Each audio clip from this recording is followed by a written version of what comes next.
of our national anthem, performed tonight by Bella Athey.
Ladies and gentlemen, Miss Bella Athey. All right, you ready?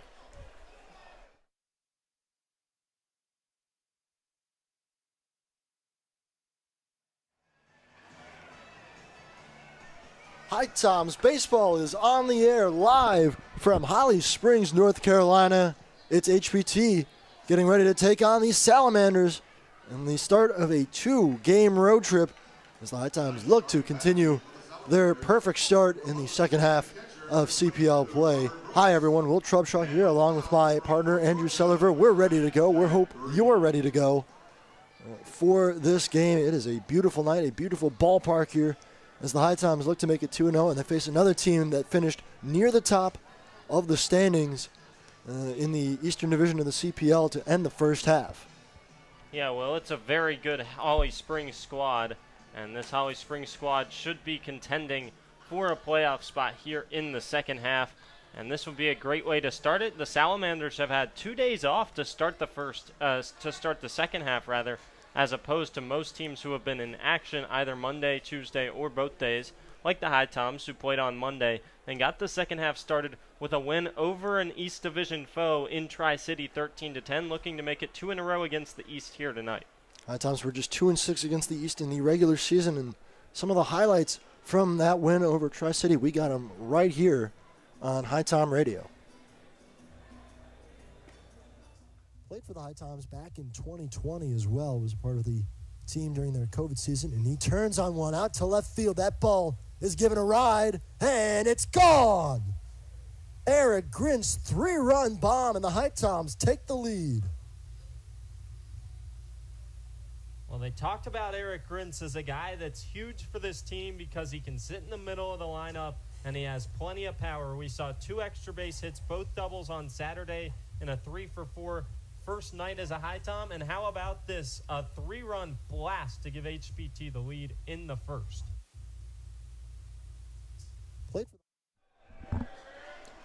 Well, there you go. That was the sounds of the game on Monday. Eric Grintz with his first homer of the season with the HiToms. He's having a great start to the season as Justin Johnson steps into the box, and we are about to get underway here at Holly Springs. First pitch swung on and lifted in the air, drifting from foul territory into fair territory is the catcher Robert Brooks, and that's out number 1. On a P2 after Justin Johnson, here's the rest of the starting lineup for the HiToms. A pretty familiar heart of the order. Eli Wiesner over at first base. Jarrett Brown in the 3-hole batting and playing third base. Mitch Smith, the cleanup hitter and catching. Eric Grintz gets the start on the bench as the designated hitter. Ball 1 to Eli Wiesner. Brandon Stallman getting a start over at shortstop. A.J. Roush, the right fielder. Turner Grind left, and Sam Yelton rounds out the starting 9. And it's ball 2 misses high for Wesley Buck. Starter tonight for Holly Springs is Zach Green, the lefty out of North Georgia. He is behind in the count 3-0 to Wiesner. The starting defense left to right in the outfield is Carriere, Humphreys, and Alvarez for Holly Springs. 3-0 pitch, and Wiesner fouls that one back over the grandstands. Well, that one was upstairs. He swung right through ball 4 and fouled it off. Third to first on the infield, Isert, Hefner, Barini, and Osuna, and behind the plate is Brooks for Holly Springs. Ball 4 misses, and Eli Wiesner is aboard with the 1-out walk. Zach Green, a lefty out of North Georgia, as I said, grew up in Gainesville, Georgia, went to LA Tech down in Louisiana, and then transferred. This is second year in college with the North Georgia Nighthawks. Pitched 42 2/3 innings, pitched in 26 appearances with a 3.80 ERA and an 0-1 record with 1 save this year. Finds the strike zone on the first pitch to Jared Brown. Brown got off to a really hot start in his first few games with the HiToms. Been a little quieter of late, but has still become a productive bat, and that's more than anything the threat as the ball's chopped over to third base. Only play is going to be at first. Coming off the bag and having to apply the tag is the first baseman, Osuna.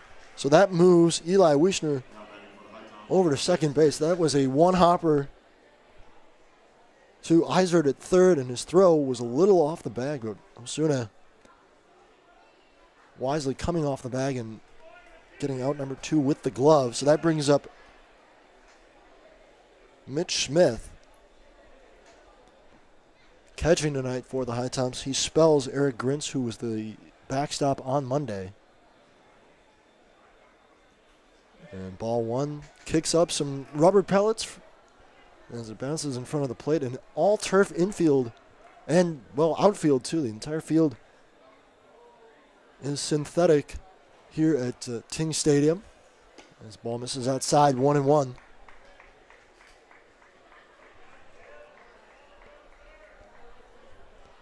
It's really a beautiful ballpark. One of the newer ones here in the Coastal Plain League. Of course, the site of the commissioner's office, too, here in Holly Springs. As another ball misses low. It's actually 3-0 now to Mitch Smith. HiToms wearing their red tops with the gray pants, red stirrups. As the 3-0 is low and away for ball 4. So that's 2 walks in the inning for the HiToms. That puts 2 men on for Eric Grintz. Yeah, Zach Green struggling a bit with the command here. As you said, an all-turf field with a turf mound. We'll see how the pitchers adjust to that, but for Holly Springs, their guys should be pretty used to that. For HPT, we'll see how the starter Wesley Buck can handle that. But the lefty Green, 2-on-2 away, trying to find the zone here. Gets a swing and a miss on strike 1. Yeah, and that's the thing. This is a rarity to see the entire field being synthetic like this. And for the pitchers, it might feel a little bit more like a indoor bullpen session when you're on the mound. But like you said, Green used to it. So he deals one low, a breaking ball miss, count even at 1-1. So for Zach Green, it's mostly a 3-pitch mix, and it's a heavy dose of fastballs. He doesn't have too much velocity. Sits mid-80s, 84, 85 with that 4-seamer, and then a changeup in the high 70s and a curveball sitting 69 to 73. 1-1 comes inside, and he's behind in the count again, 2-1. And that's the problem. He just hasn't been able to locate the fastball so far. That one ran inside. He missed a lot away to Mitch Smith on a 4-pitch walk. And he has to be able to command that fastball because that's his main pitch. 2-1, Grintz turns on it, down the line in left field, and it's a fair ball into the corner. That's going to score 1 run. Getting in the wave around is Smith. Throw coming home, it's up the line, and he scores. It's an RBI double for Eric Grintz, and the HiToms strike first. 2-0 here in the top of the first. Well, the first hit of the day for HPT, or even either team is absolutely crushed by Eric Grintz. It was just a question of if it would be fair or foul down the left field line. Just landed fair down close to the warning track. And how about Eric Grintz? Add to that RBI total early on as a HiTom. He has been on fire. Came into the game through his first 2 games as a HiTom, batting .625, 5 for 8, with 2 doubles and a homer and 5 runs driven in. Tack on 2 more to the RBI total and 1 more to the double total. Just seeing the ball extremely well right now. Count is 1-1 to Brandon Stallman as he kind of has a lazy swing, grounds it over to second base, and that ends the inning. Looked like Stallman wanted to hold up, instead makes contact and rolls over to the second baseman for the final out of the inning. But the HiToms getting on the board first, courtesy of Eric Grintz with another extra base hit. We go to the bottom of the first inning. HiToms in front at Ting Stadium.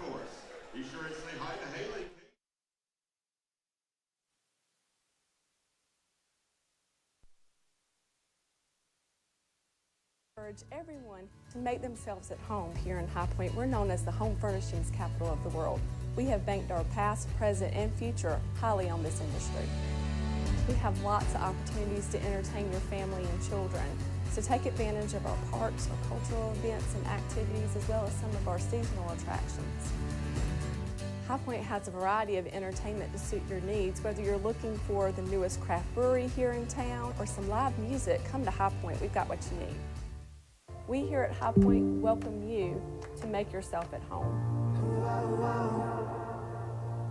Novant Health offers unrivaled care for every woman at every age, stage, and walk of life. We know that the care you need today might not be the same care you need tomorrow, and we're proud to offer expert services that are as diverse and multifaceted as you are. So whether you're having a baby, battling cancer, or boosting your overall wellness, you can count on Novant Health to get you back to the things you love faster. Discover care that always puts you first at novanthealth.org/everywoman. All right, the HiToms back in front once again. Eric Grintz continues to swing a hot bat. It's his 2-out double that puts the HiToms in front 2-0. And now we get the starting lineups for Holly Springs as they get ready to face Wesley Buck. Yeah, designated hitter Brett Callahan leads it off for Brian Roundtree's squad. In the 2-hole is the right fielder Patrick Alvarez. Out in left field and batting third, Nate Carrier. Cleaning up is the catcher Robert Brooks. In the 5-hole, the third baseman Eddie Eisert. Alberto Osuna is over at first base and he bats 6th. The shortstop Luke Hefner bats 7th. The center fielder Nathan Humphreys is in the 8-hole, and rounding out the starting 9 is the second baseman Joey Barini. As I said, the head coach Brian Roundtree, a guy that spent plenty of time with HPT, 6 seasons with the HiToms, and now he's in his first season as the head coach of the Salamanders. Coach Tree still beloved by so many at HPT. Anytime you mention the Salamanders, old HiToms fans and employees will ask about Coach Tree, how he's doing. Just a beloved figure, parts of 6 seasons with HPT. Wesley Buck deals and it's strike 1 to start off the bottom half of the frame. Already working with the 2-0 lead. Take a look at the HiToms defensively as Buck deals the 0-1, and that ball is scorched out to center field. And camping under it is Sam Yelton. Well, that ball sounded good off the bat, but it kind of died right in front of the warning track. Yelton was there to make the grab, so you know he's starting in center. We'll go left to right in the outfield for HPT. Turner Graw gets the start in left. It's Yelton again out in center. A.J. Roush gets the start in right. On the infield, Jarrett Brown over at third. Stallman and Johnson up the middle. Eli Wiesner gets the start at first. And catching for Wesley Buck is Mitch Smith. One away here in the bottom of the first as Buck deals home and finds the strike zone. Well, that ball was absolutely crushed by the DH Brett Callahan. It's just a very deep park here at Ting Stadium. 400 to dead center with the wind blowing slightly in. That holds a lot of baseballs when you hit it to straightaway, and it held that one. 0-1 is cranked in the air out to left field. But it's high and playable for Turner Graw, who makes the grab for out number 2. Well, another one sent in the air. That time Alvarez got a little under it. Graw drifting towards the foul line and left, able to make the grab. The dimensions, you mentioned out in center field, it's 400. In left, 324 to the foul pole. And in right, just 304. But a pretty high wall, I guess 10, 12 feet over there in right. Kind of a blue monster, if you will. So you got to hit it high if you want to hit it out to right field. Another first pitch strike for Wesley Buck as he faces Nate Carrier, the left fielder. Well, really good to see there from the starter Wesley Buck, lefty out of UNC Greensboro. Fastball, changeup, curveball mix, same as his fellow starter Zach Green. Ball is fouled out of play. Carrier behind 0-2. It'll be a fastball touching up to 90. A lot of arm side run for the lefty, and that's his go-to pitch. Then a changeup at 79 to 81, and a curveball in the low 70s. He'll try and run that curveball into right-handed hitters like Carrier here. 0-2 pitch. Swing and a miss, strike 3. Well, he did exactly what you said, Andrew. Runs it inside on the hands. It's a 1-2-3 inning for Wesley Buck in the first. We're through one here at Ting Stadium. HiToms leading at 2-0. You're listening on HiTom Radio. Thank you for coming to my press conference. Don't worry, I just sprained my ankle. Novant Health said I'll be back in no time. Hey, honey, your wife here. Can you still coach Little League? Yes, I can. Dad, Excuse me. what about our father-daughter dance? I wouldn't miss it. And what about cleaning the gutters? No further comment. With locations throughout the area, online scheduling, and same-day appointments, Novant Health can help you get back in the game fast. Visit novanthealth.org/rapid recovery. Novant Health, making healthcare remarkable. The future is now. The future is you. The future is here. It's computers, It's healthcare. Robotics. cybersecurity, manufacturing, DNA research. The future is everything. the future is knowledge. Community. Possibilities. Hope. It's about family. Having a career.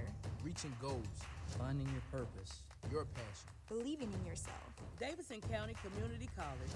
The future is here.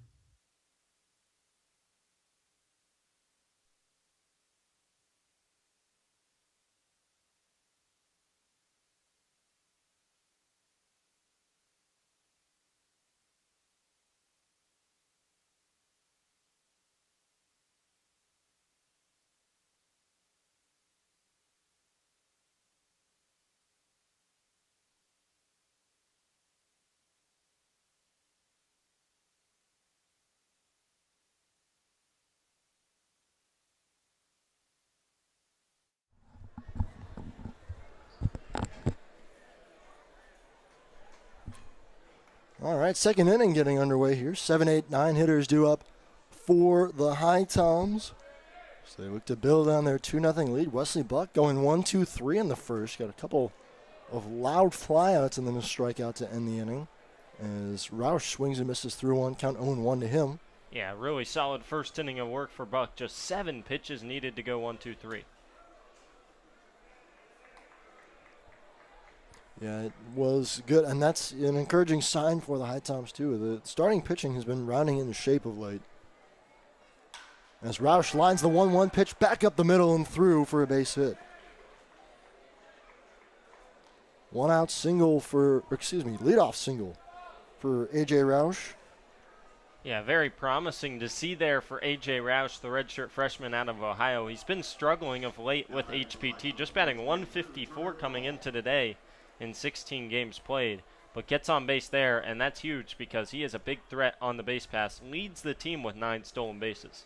It feels like it's been a little while since we've seen him in the starting lineup. Has come in a lot as a defensive substitution, and with his speed and glove in the outfield, no surprise there, but he and Sam Yelton getting starts.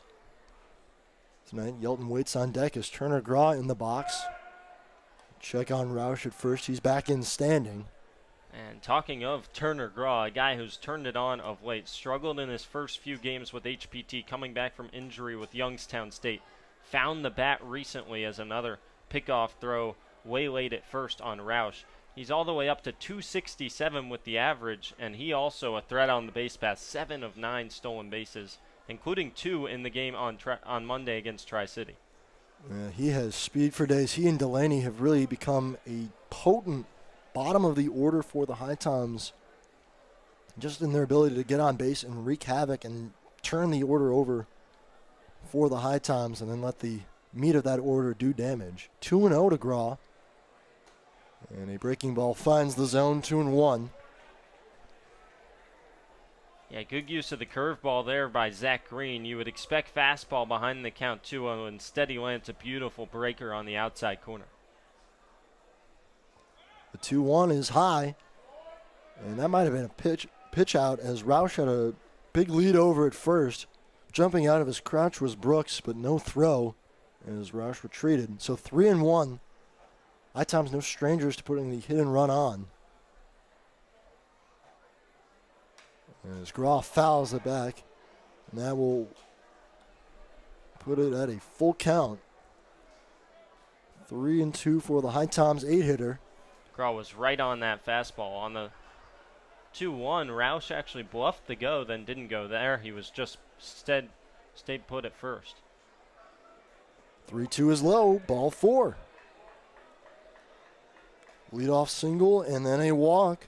Puts 2 on for Sam Yelton. HiToms cooking once again. Well, Zach Green, a guy who's only given up 13 walks in 19 2/3 innings pitched with the Salamanders so far this year, but already 3 through the first 1+ innings of work, and that will draw the catcher Brooks out to the mound to talk with his starter. Zach Green, 13 walks to 21 Ks today. No Ks so far and 3 walks, and now there's 2 on for Sam Yelton. And this is a guy that the Salamanders need to retire here because 3 on with the top of the lineup is just destined for trouble if you're facing HPT. Yeah, the way this lineup has been going for the HiToms right now, especially, Johnson all year has been good, but you get to Wiesner and Smith and Brown, it spells serious trouble. Yelton squares around to bunt, pulls it back, and the pitch is low for ball 1. That's another fastball where Green just hasn't been able to locate it. He missed that one very badly. Spot was up and in, and he bounced that one right on the plate. So 1-0. Yelton gets a piece of it with the bat, but it is fouled. And that evens the count at 1-1. Well, Yelton clearly showing what he's going to do here, and that's try and lay down a sacrifice bunt to move both runners into scoring position for the top of the lineup. As he steps out and back into the batter's box. You want to bunt this one right down the third base line and make the third baseman Eisert field it. Bat on the shoulder for Yelton. And the 1-1, he squares the bunt, pulls it back, and another pitch is low. And it's 2-1. The runners for the HiToms really distracting Green right now. Took a long look at Roush at second base. And we have seen the HiToms double steal plenty too. As that ball finds the strike zone, 2-2. Yelton did not square around to bunt that time. I'm surprised by that. I thought the HPT would have kept the bunt on with just 1 strike. Instead, they take it off, and Yelton takes strike 2.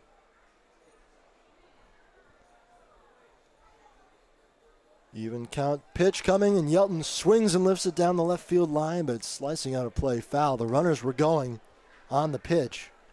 Well, I think that's the answer as to why they took the bunt off, is because HPT and head coach DJ Russ over at third base thought that they could steal both bags with the runners instead.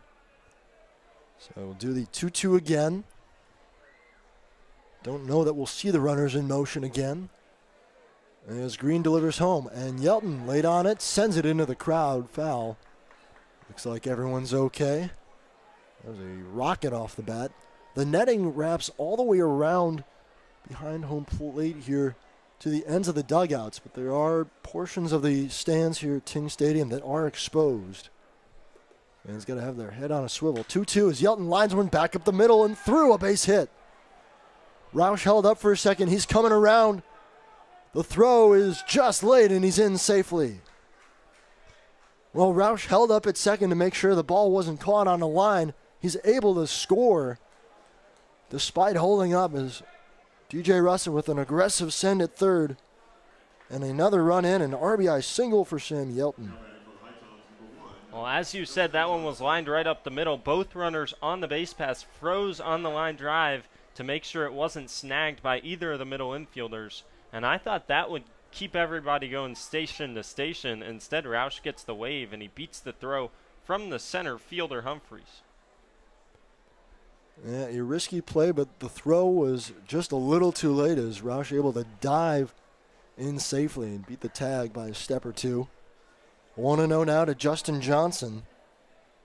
All three runners have reached to start the inning, and this is what we talk about, Andrew. When the bottom of the order can get on base like this, and there's still nobody out, it spells trouble for opponents because the heart of this order has gotten so much better with the addition of Smith and Grintz and Brown. Yeah, this is a really tough lineup top to bottom now as opposed to a couple weeks ago when you only really feared a couple batters in the lineup. Now it's hard to fear anybody. Throw over to third base. It's a little high, and it gets away from Graw. And umpire puts his hands up, so now a dead ball. Yeah, that's going to be a balk. No, they're going to send both runners back. I think they must have called time. I think it's going to be exactly what happened. No protest from DJ Russ. So what actually happened is the bullpens here at Ting Stadium are both in center field, and Holly Springs didn't have anybody out there, and they're sending a catcher and an arm out to the bullpen. So when Graw tried to delay steal from second to third, time had already been called for that, and so the runners didn't get to advance. Yeah, so that exactly explains it. The HiToms bullpen is set up in the right field bullpen. So that won't be an issue for HPT when they need to get somebody up. Ball misses outside, 2-1. But yeah, long way from the third base home dugout to get out to the bullpen. Got to imagine someone will be getting loose now as Zach Green in a pickle. Ball is high, snap throw back to first base is low. Yelton is in safely. Yelton took an extra step there at first on the secondary, but I still just don't like snapback throws, especially there by Brooks. You're just asking to give away free bases by missing your first baseman and throwing it up the line.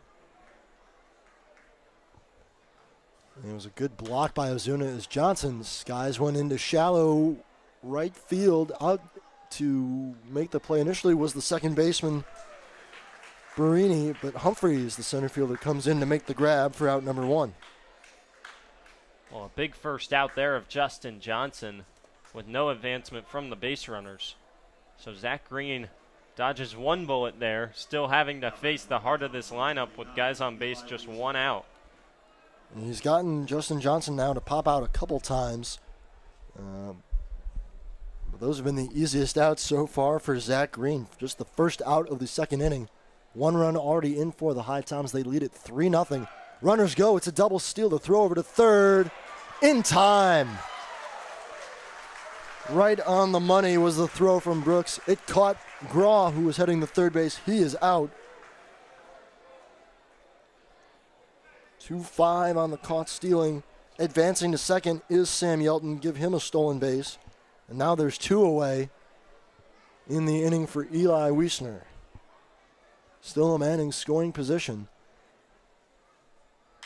The threat greatly reduced as Wiesner chops one foul right into the waiting arms of DJ Russ. Nice play by DJ. Not really sure why Graw slid him feet first over at third. I think if he slides in head first and aims it towards the back right corner of the bag, he can get a hand in safely. Instead, he got tagged out. Yeah, maybe able to execute a swim move. But instead, he was out by a step as Wiesner chops one foul at the plate.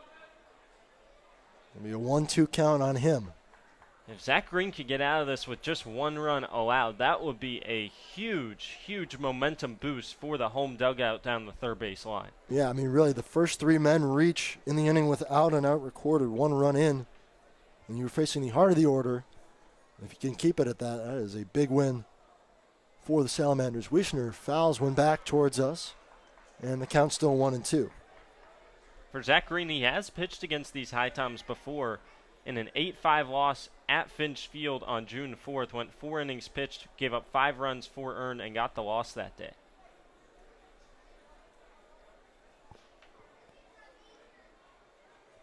One-two comes from Green, and another foul ball. Wiesner staying alive, putting together a good AB. And Mr. Green gave up 7 hits, 2 walks, and just 2 strikeouts in those 4 innings. That was the one game HPTs won over Holly Springs. Holly Springs returned the favor in a come-from-behind 9-8 win here at Ting Stadium a week later. Scored 3 in the 9th to walk it off. That win for the HiToms, the lone loss for Holly Springs against the West. Ball is low, 2-2. Holly Springs 6-1 against interdivision opponents this year. Just 8-9 against the East. But most of the damage they have done this season has been at home, to 9-3 here at Ting Stadium. 2-2 pitch, and Wiesner gets jammed on the hands. It's into foul territory. Osuna gives chase, and he lays out, but he's unable to make the grab. There's a long run for the first baseman for Holly Springs. It'll leave his feet, but was unable to come up with the ball. Just a foot or so away from his glove, and Wiesner stays alive again, still 2-2. Well, that was going to be a tough play no matter what for Ozuna, going back trying to catch it over his head. And add in the fact that he didn't really have time to get there and set his feet, and you just have to be running and sliding to try and make the play nearly impossible for the UNC first baseman.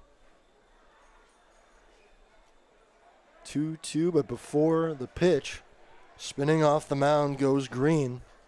Yelton has to retreat, but no one was holding him on. So no throw over. 2-2, 2 outs, 1 run in the top of the second, as Wiesner swings and lifts another one into foul territory. Another long run for Osuna. He loses the hat and loses the ball out of play. And as Wiesner still battling, a really good AB coming together here for Eli Wiesner, as the umpires need a few more baseballs. Understandable, and this is pitch number what now for Eli Wiesner? This is 7 pitches already in the AB for Eli Wiesner and 46 pitches already on the day for Zach Green. HiToms making him work through 1 2/3. Compared to just 9 pitches for Wesley Buck as he got out of the first inning, facing the minimum. Ball is low in the dirt, and the count run full, 3-2. Boy, how about Eli Wiesner? Real patient at bat, working some pitches, a lot of foul balls, and he's run the count full. 3-2, and he turns on one and rips it foul out of play. And we will do it again.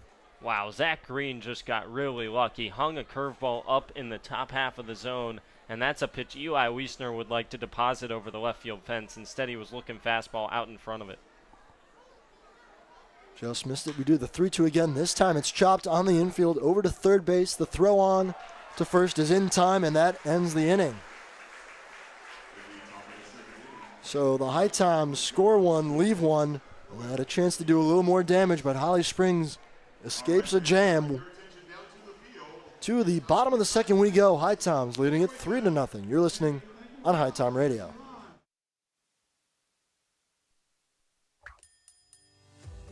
So at Sheets, we really exist to make people's lives easier every day.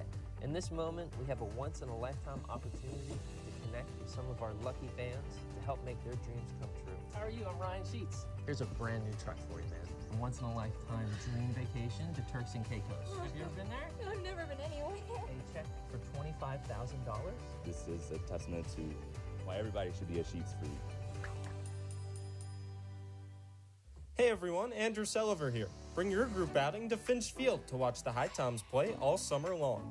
For groups of 12 or more, we have 3 different group rates. For $6 per person, you can get general admission tickets. At $9, we provide a meal package of a hot dog, chips, and a drink in addition to the GA ticket. And finally, for $15 a person, you get our all-you-can-eat ticket package.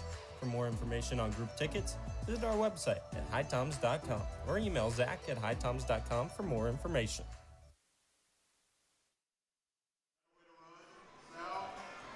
HiToms leading it 3-0 as we go to the bottom of the second here. Wesley Buck out for his second inning of work. It's been a long time between innings of work for Wesley, who needed just 7 pitches to retire the Salamanders in order in the first inning. It'll be the 4, 5, 6 hitters, Robert Brooks, Eddie Eisert, and Alberto Osuna due up for Holly Springs as they find themselves trailing here at home. And again, they were really good against opponents from the West, 6-1 in the first half. It was a 14-10 first half for Holly Springs, which was good enough for third in the East. As the race for a playoff spot was on, of course, it was Morehead City winning the whole thing. And Morehead City, as we start the second half, they're 1-0. Taking a look at some of the standings in the CPL as we start the second half. I think the biggest surprise of anyone right now, Andrew, is the Ashboro Zookeepers. 3-20 in the first half. They're already 3-0 here to start the second half. How about the Keepers? Won again today, 4-1 with a noon start against the Forest City Owls. And that is 3 in a row, and 2 of them weren't even close. They won 11-1 over the Owls yesterday, and they won big time, 15-2 over the Mustangs on Monday. So not facing the top teams in the CPL, but getting the job done are at the Ashboro Zookeepers to start the second half. Perhaps turning a corner. Of course, all it takes to make the playoffs is to win one half of the season. As Wesley Buck deals, and the first pitch is ripped foul out of play off the bat of Brooks. A loud foul ball. But, yeah, you know, that's the thing for Ashboro. A game up on the HiToms. I mean, they are certainly right in the mix now. Of course, as the second half rolls on, they will face the HiToms a couple more times, and they'll face some of the other teams that are were near the top of the standings in the first half. As Buck deals the 0-1, and that's fouled straight back, 0-2. Boy, a huge cut from the cleanup hitter Brooks. Went down to a knee chasing that fastball on the inside corner from Wesley Buck. And he's had everything working so far. The lefty has been commanding the zone. Got a pretty big strike zone in the first with a lot of breaking balls finding corners. And that helped the lefty go 1-2-3. We'll see if he can keep it up here in the second. Generally a pretty tight zone from Michael Brody as the 0-2 pitch is grounded up the middle. That's going to be a tough play, and there is no play for Stallman. As Robert Brooks is aboard, first hit of the game for Holly Springs, and they'll bring up Eddie Eisert. Well, that's one on the bump that the lefty Wesley Buck could have snagged as it went just to the left of him, and he had that glove, and he pulled it back, I think, thinking the defense was going to have that one, but it finds the hole up the middle. Usually pitchers are taught to kind of get out of the way, let the defense do the work. That's one that Wesley Buck probably could have snagged had he wanted to on the bump and made the play himself. Yeah, really no shot for Brandon Stallman to get to that one. The ball was shaded to the left side of the infield, so nobody out and one on for Eisert, the second baseman. HiToms leading at 3-0, and Buck deals a breaking ball high for ball one. Eddie Eisert, the sophomore out of NC State, where he hit .258 this year with a Wolfpack team that just missed out on the NCAA tournament. 1-0 home is skied out to left center field and deep. This ball is going to go. Two-run bomb for Eddie Eisert. He sent that one towering out off the light pole in left center field and gone, and it's a one-run ball game just like that. Well, Eddie Eisert, a guy not known too much for his power, didn't have a single home run in 31 ABs with NC State, hasn't hit a home run in 36 ABs with the Salamanders, but comes into the night hitting .306, and he leaves the yard in deep left center field. That ball was smoked. And it got out of here in a hurry off the bat of Eisert. So a 3-2 game. And this Holly Springs lineup, a formidable one, especially with the man stepping to the plate now, Alberto Osuna out of UNC Chapel Hill. Swings at the first pitch and lifts it into foul territory. Wisner gives chase, and it's going to land just out of his reach up the right field line and out of the field of play. Yeah, Alberto Osuna, as you said, we just saw Eisert leave the yard. This man is another candidate to go yard here at Ting Stadium. Big-time power numbers, with the Tar Heels this year, hit 20 home runs. That's second best with UNC, and already 3 home runs. That's half of his hits with the Salamanders this summer. Buck deals, and that one's going to be ripped out into the gap in right center and down.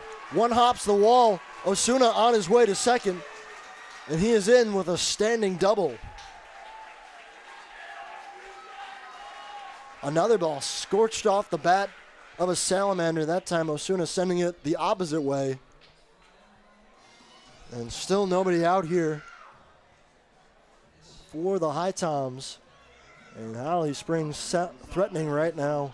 2 runs already in, and Luke Hefner to the plate. Well, it seemed like a really big deal in the last half inning when Zach Green got out of it, just allowing 1 run, and this is why, because the Salamanders have struck back, and the tying run in the second inning is standing over at second in Alberto Osuna. The HiToms had 2 men on and nobody out before Turner Graw was caught stealing at third base. There's a nice block by Eric Grintz on a ball that was low and in the zone, or in the batter's box to Hefner. So Alberto Osuna had been struggling a bit, just hitting 182 in 10 games played with the Salamanders. As I said, 3 of his 6 hits home runs. There he just crushed a ball to the right center gap, and he's on second. That ball was smoked. Like the HiToms catcher, Eric Grins, Osuna able to take a few days off after North Carolina's season came to an end. Maximum is 10 for players to get that rest, and at least for Grins, he took the full 10 days off, was able to go home, see his family. And, you know, more than anything, a nice recharge of the battery for some of these guys, but Osuna picking up right where he left off, much as Grins has. Ground ball over to short. Stallman fields, and he'll throw over to first for the first out of the inning.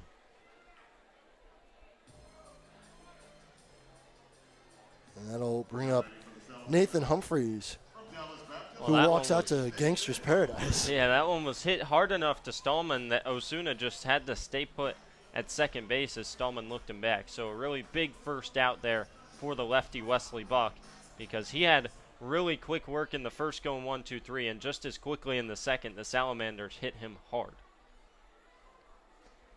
Yeah, much needed first out for Wesley Buck, a chance to settle in a little bit and get to the bottom of the order now to Humphreys, the 8-hitter. So you hope now, if you're Wesley Buck, you can work around this back part of the lineup for Holly Springs and keep the damage to just the 2 runs and still have the lead after 2 innings. 1-0 pitch coming, and it's in there for strike 1. Another breaking ball finds the zone. Yeah, Buck doing a really good job of pounding the zone. Beautiful curveball there from Wesley Buck. And it's good to see that after he's been hit hard, first 3 batters with deep balls here in the second inning, hit almost to the warning track all 3 times, he isn't scared to pound the zone still. Foul ball into the stands and a souvenir. A single by Robert Brooks, the 2-run homer by Eddie Eisert, and then a double the opposite way by Alberto Osuna started the inning. And yeah, every single one of those balls was hit hard. Barreled up and already 2 runs in, but Buck trying to keep it to a minimum. As he's ahead in the count 1-2 and delivers home. Breaking ball just missed outside. That evens the count at 2-2. Osuna not really a threat to steal. Does not have a steal with Holly Springs yet, and he was chugging around the bases to second. It was a lot closer play. A ball that was scorched out to the gap. I thought it would have been an easy standing double, but the throw got in close. There's a fly ball out to center field, but routine for Sam Yelton as he runs in and makes the grab. 4 out, number 2.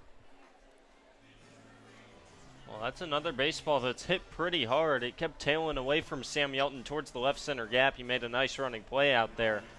But Wesley Buck, he pounded the zone and dominated Salamanders batters in the first. Here in the second, they've found what they need to do, found the approach at the plate, and haven't missed many balls. A lot of barreled baseballs here in the bottom of the second. Joey Barini steps in, the number 9 hitter for Holly Springs, but a very good number 9 hitter at that. Comes in hitting .308 in CPL play, and he golfs one out to left field, but Turner Graw is able to camp right under it for out number 3. So a couple of runs on the 2-run blast by Eddie Eisert, but a man stranded at second for Holly Springs. HiToms still lead at 3-2 after 2. You're listening on HiToms Radio. Here in High Point, North Carolina, we encourage everyone to make themselves at home here in High Point. We're known as the home furnishings capital of the world. We have banked our past, present, and future highly on this industry. We have lots of opportunities to entertain your family and children. So take advantage of our parks, our cultural events and activities, as well as some of our seasonal attractions. High Point has a variety of entertainment to suit your needs. Whether you're looking for the newest craft brewery here in town or some live music, come to High Point. We've got what you need. We here at High Point welcome you to make yourself at home. Novant Health offers unrivaled care for every woman at every age, stage, and walk of life. We know that the care you need today might not be the same care you need tomorrow, and we're proud to offer expert services that are as diverse and multifaceted as you are. So whether you're having a baby, battling cancer, or boosting your overall wellness, you can count on Novant Health to get you back to the things you love faster. Discover care that always puts you first at novanthealth.org/everywoman.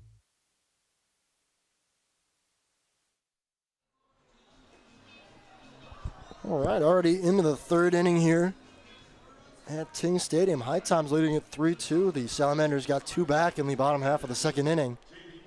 It'll be the 3-4-5 hitters up for the HiToms, a chance to get that lead right back. Well, both starting pitchers did phenomenal work in the 2nd inning to avoid big innings. Just 2 runs for the Salamanders, 1 for HPT, when it could have been bulk innings for both offenses. Ball 1 to Brown. Yeah, really, the damage could have been a lot worse, but both lefties able to work out of it. And Zach Green out for another inning of work. There was a pause in the top of the 2nd inning as they had to get a couple guys out in the bullpen for Holly Springs in case they were needed, but Green was able to rebound nicely. Maybe that was a wake-up call for him as well, as he locates a breaking ball right in the zone, 2-1. Brown grounded out to third base his first time up, and he hits another one on the ground to third and under the glove of Eisert. He is aboard. And that is going to be an E5 as Eisert tried to backhand it, and it got under the glove. Well, I was ruling an error because that's a play over at third where Eisert will feel like he should have made it, but they ruled it a hit on the scoreboard here at Ting Stadium. So we'll see if that gets corrected. Yeah, for now, it goes down as a single. So we'll beg your pardon there. Strike 1 to Mitch Smith. Yeah, I kind of thought it would be an error too, but I don't know that it ever caught the glove of Eisert is the thing. 0-1 to Mitch Smith. Is outside for ball 1-1. Green taking a long time before the pitch, just staring Jarrett Brown down. Brown with his lead on the edge of the grass. Takes his secondary. As a ball misses high, 2-1. Fran O'Shell III, a righty out of Duke at 6'6", 230, freshman from Phoenixville, Pennsylvania, warming up in the pen out in right center field. 2-1 to Smith is lifted out to right field. Coming in and running and making the grab is Alvarez, losing his hat in the process too. But he's able to make the grab right on the foul line for out number 1. And that'll bring up Eric Grins, who had the 2-run double to get things started for the HiToms in the 1st inning. Well, this is just a man that you don't want to face at the plate right now. Lefty, righty, doesn't matter. Left on right, obviously the favorable matchup here for Grins facing the starter Green. Scorching hot for the HiToms. First pitch, in there for strike one, including his hit in the first inning. He is now 6 for his first 9. That's a high time. That is a .667 batting average. So getting hits in 2 of every 3 at-bats he's had so far.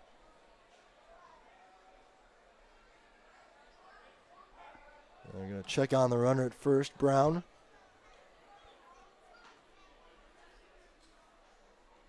Wouldn't be too surprised to see Brown take off. Already a couple stolen bags for him in his 7 games with the HiToms.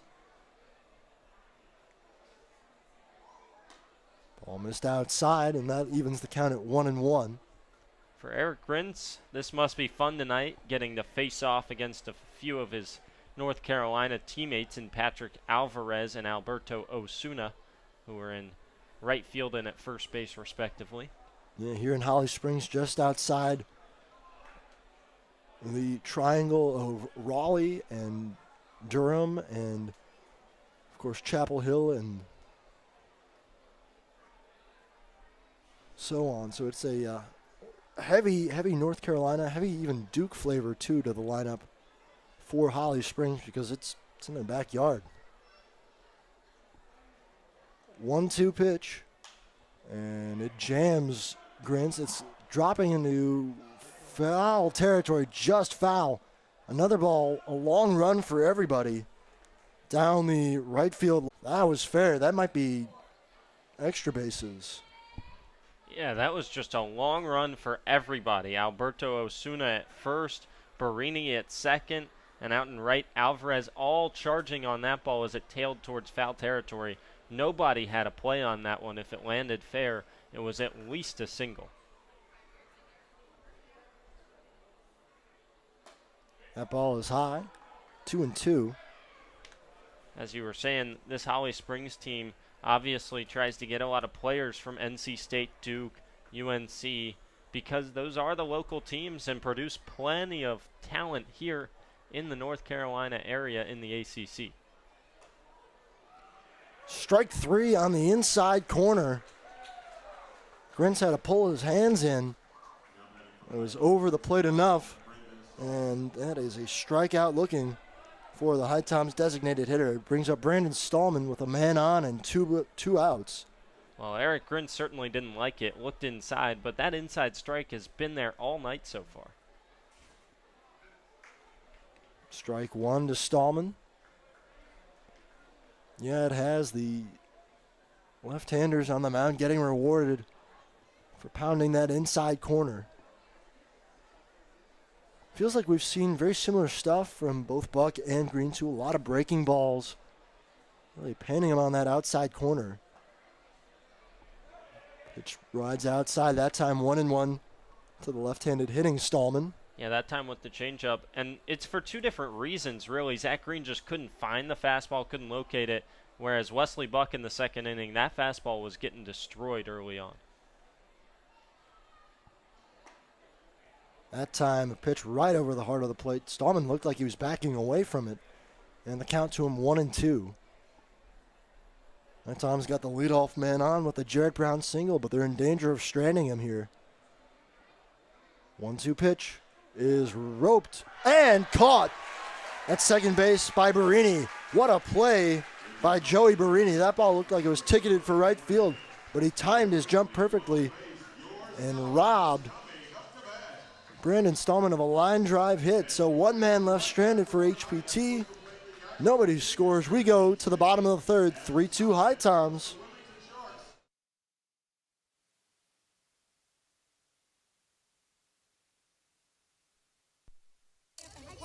Thank you for coming to my press conference. Don't worry, I just sprained my ankle. Novant Health said I'll be back in no time.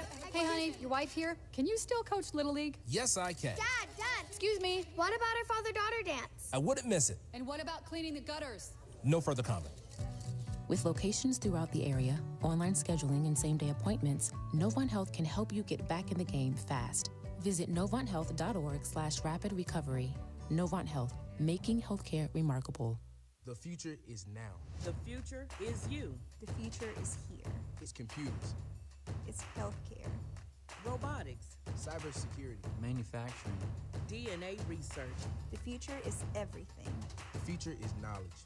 community, Possibilities. hope, It's about family, having a career, Reaching goals. Finding your purpose. Your passion. believing in yourself. Davidson County Community College. The future is here.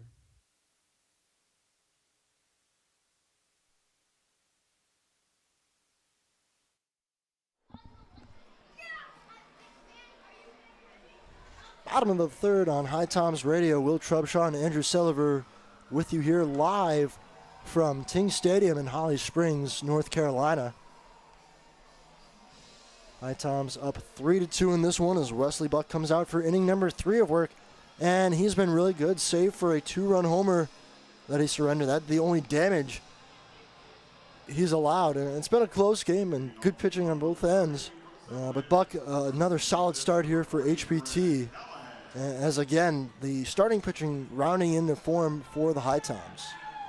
Yeah, we'll see how Wesley Buck can come back here in the bottom of the third. Got hit hard in the second. A single, a home run, and a double to start that inning. We'll see if he can continue to pound the edges of the zone with the fastball to start the top of the order again. Faces Brett Callahan for the second time today and misses low with ball 1. Even though there were a couple runs given up, he did keep the pitch count low, did Wesley Buck. Just 22 pitches through 2 innings. Yeah, he has been efficient for the HiToms, keeping the bullpen at bay so far. You know DJ Russ likes that. As that pitch finds the zone 1-1. HiToms not terribly busy this week. Games tomorrow, Friday, and Saturday, but then another off day Sunday after an off day yesterday. So after a stretch before the end of the first half of 7 games in 5 days, the HiToms getting a little more rest. As a breaking ball finds the zone 1-2. Buck ahead in the count again. Another curveball just plopped right in the middle of the zone. Yeah, nasty, nasty stuff. Buckled the knees of Brett Callahan for strike 2. He has had the good stuff working today, has Wesley Buck. Looking for the punch out on 1-2. And a swing and a miss, strike 3. Second K of the day for Wesley Buck. Another one of the swinging variety, and there's one away here in the bottom of the third. Now batting for the Salamanders from USC, number 8, Patrick Alvarez. And Alvarez steps to the box now. He's 0 for 1 with a fly out to left. Another one of the Tar Heels here.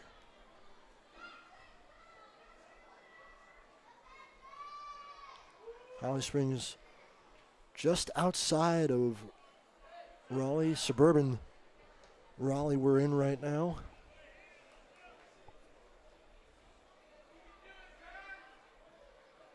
A little ways down the road too is Fuquay Varina. HiToms were supposed to play the Fuquay Varina Twins earlier this season.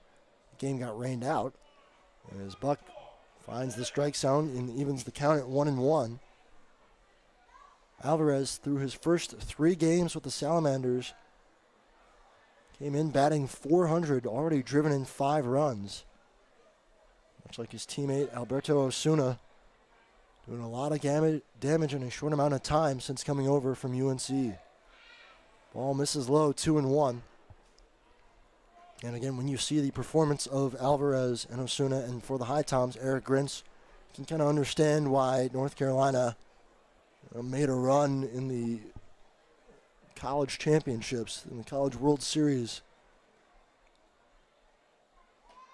And some impressive bats that have bolstered both these offenses. Yeah, the crazy part is Patrick Alvarez and Eric Grintz weren't even starters on that Tar Heels team. Guys that are hitting well above 300, 400 and 625 for Alvarez and Grintz respectively to start the CPL campaign. Osuna the only one in this game that was a starter. 3-1 pitch to Alvarez is high and tight for ball 4.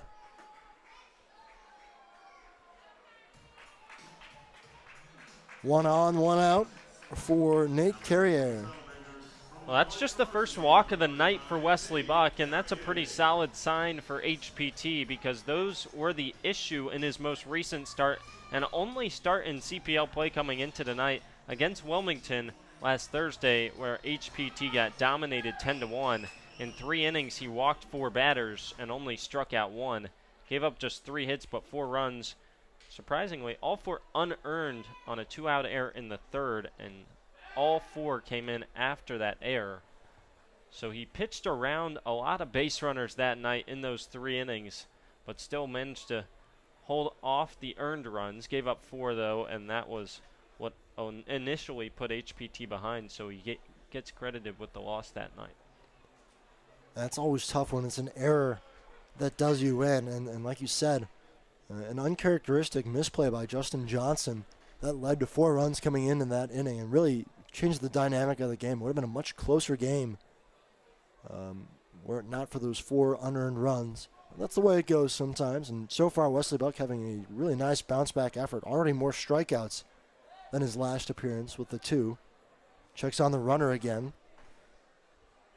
Carrier, one of those strikeout victims, back in the 1st inning. An 0-1 count to him with 1 out here in the bottom of the 3rd. HiToms leading the Salamanders 3-2. Buck takes a look at the runner again. This time he'll deliver home and gets a ground ball foul. Makes it a 0-2 count. Well, we might have just seen the first signs of Wesley Buck unused to that all-turf bump because he just tripped on his way down the mound as he planted that front right foot rather and slid down the mound almost. We'll see if he can rebound here. He's still got the strike on that pitch. The 0-2 pitch from Buck is grounded over to Justin Johnson. This could be 2 on a 2nd for 1. The relay throw not in time. Hustling down the line was Carrier, so they get the lead runner. That ball was hit sharply at Justin Johnson. Got it out pretty quickly to Brandon Stallman, but Carrier really flying down the line, able to beat Stallman's relay throw. And it's a 4-6 fielder's choice. Solid turn there from 2nd to short by Justin Johnson because it took a big hop up towards his stomach. He got the glove up, got the hands on it, and swiftly turned it to short, but speed from Carrier to beat it out at first. So he's aboard, 2 outs in the inning, and Robert Brooks steps to the plate. Carrier goes on the first pitch. The throw down is low and into center field. It gets away from Stallman, and on the 3rd base goes Carrier. So on the steal attempt, a throw took a hop, and again with the turf infield, that ball bounces. It bounces high, and it got away from Stallman. So it will be a stolen base and then an error on the throw that allows Carrier to get over to 3rd. And all of a sudden, an RBI opportunity for Robert Brooks and a chance to tie this ball game up with 1 swing. Yeah, not the best of throws from behind the plate by Eric Grins. Bounced that one into 2nd, and it took a big skip off the turf into center field. Ball is low, and that makes it a 2-0 count. So Brooks, he singled sharply right back up the middle his first time up, and then came around to score on Eddie Eisert's 2-run blast out to left field. Ahead in the count, 2-0. And Buck comes home. Ball is hit sharply on the ground, and it eats Brandon Stallman up into left field for a base hit, and we're tied. Another ball smoked on a hop. Stallman kind of went down to a crouch and tried to play it on the hop. It ends up spinning him around.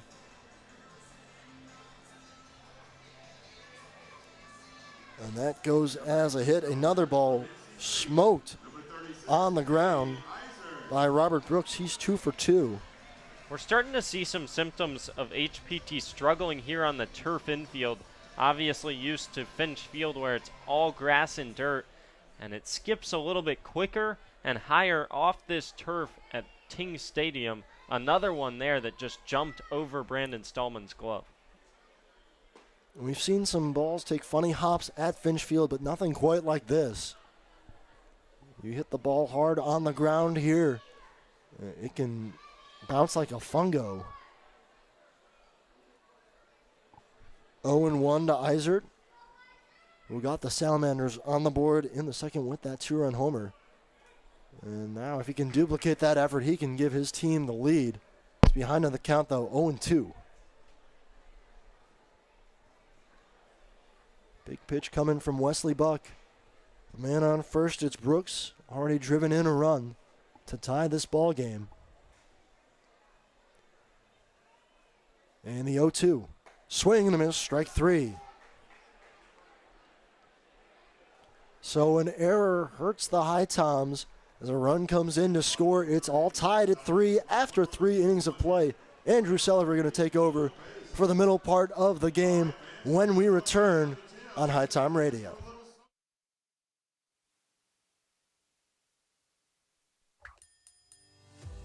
So at Sheets, we really exist to make people's lives easier every day. In this moment, we have a once-in-a-lifetime opportunity to connect with some of our lucky fans to help make their dreams come true. How are you? I'm Ryan Sheets. Here's a brand new truck for you, man. A once-in-a-lifetime dream vacation to Turks and Caicos. Have you ever been there? I've never been anywhere. A check for $25,000? This is a testament to why everybody should be a Sheets freak. Hey everyone, Andrew Sullivan here. Bring your group outing to Finch Field to watch the HiToms play all summer long. For groups of 12 or more, we have 3 different group rates. For $6 per person, you can get general admission tickets. At $9, we provide a meal package of a hot dog, chips, and a drink in addition to the GA ticket. And finally, for $15 a person, you get our all-you-can-eat ticket package. For more information on group tickets, visit our website at HiToms.com or email Zach at HiToms.com for more information.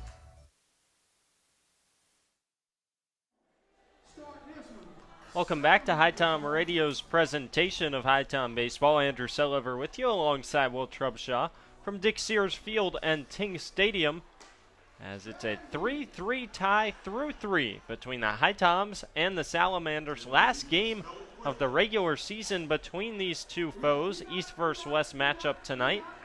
Back-to-back interconference matchups for the HiToms as they won 13-10 over the Chili Peppers on Monday. Looking to make it back-to-back over the East tonight. And to do so, they need some more runs facing the starter Zach Green in the 4th. Yeah, back-to-back for the HiToms if they can win against the East, but 4 in a row on the season. First pitch is laced out into the left field gap. Running over and making a running catch is the left fielder Carrier to retire A.J. Roush on the first pitch. He hit it hard out into the left field gap, but Carrier came on strong and shows the speed to cover a lot of ground and retire the Ohio freshman for the first out. Carrier using his speed, too, in the bottom half of the 3rd inning, a stolen base. And an error allowed him to get over to 3rd and was able to trot home a hard-hit RBI single. First pitch to Graw, fastball at the knees, strike 1 on the inner half. Turner Graw 0 for 0 actually, with a walk back in the 2nd, got to second base and then was thrown out at 3rd on a caught stealing by the catcher Brooks. That one chopped to the right side. Over to field is the second baseman. He bobbles, throws on to first, not in time. It's going to be an error over there on the second baseman, Joey Barini, as he just took an extra bobble to field it. And by that time, Turner Graw beat it out at first. Again, that ball, when it hits the ground, it kind of shoots up and just kind of rolled up the chest of Barini. Wasn't able to field it cleanly, and with Graw's speed, he's going to be able to beat that out. 1 on, 1 away for the left-handed hitting Sam Yelton, who's in the 9 spot tonight. Singled back in the 2nd. The lefty winds and deals and finds the outer half with strike 1 on the curveball. 67 pitches through the first 3 innings of work for Zach Green, and he's looking to make it a shorter inning as he checks on the runner Graw at first. Yeah, he's had to work hard, but you know what? It's a tie game for him. You don't mind giving up the early runs because you know your offense is going to be able to get you some of those insurance runs back. He looks over at Graw and now comes home. Big cut, foul tipped by Sam Yelton off the mitt of Brooks for strike 2. Sam Yelton saw a fastball he liked over the heart of the plate, eyes lit up, and took a massive cut. Just barely made contact though. Green comes set on the bump. Another check over to Graw and the wind home. Misses upstairs with the fastball, 1-2 the count. Good take there by Yelton at the numbers. Very tempting to swing at that pitch, but 0-2, you got to lay off. Green working quickly. He gums set and delivers a 1-2 swung and missed at the fastball on the outside corner. Yelton down on strikes, just the second K of the night for Green, and there's 2 away for Justin Johnson. And neither of these pitchers really strikeout pitchers, just 3 Ks for Buck, and the second one there for Green. Doing a really good job of pitching to contact and letting the defense do most of the work behind him. So Zach Green looking to work around the 1-out error by his second baseman, Barini. To do so, he faces Johnson, who laces one over to short. Easy play there for the shortstop, Hefner. He tosses on to Barini at second. They go the short way for the fielder's choice, and a quick inning on just 8 pitches for Green. He's through 4. We're through 3.5. HiToms and Salamanders tied at 3 on HiTom Radio.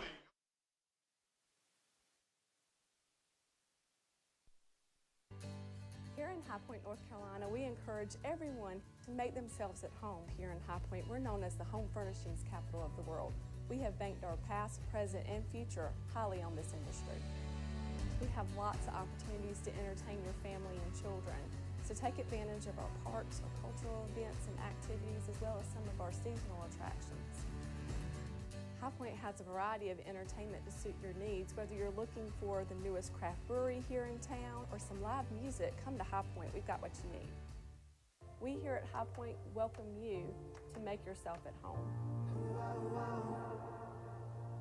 Novant Health offers unrivaled care for every woman at every age, stage, and walk of life. We know that the care you need today might not be the same care you need tomorrow, and we're proud to offer expert services that are as diverse and multifaceted as you are.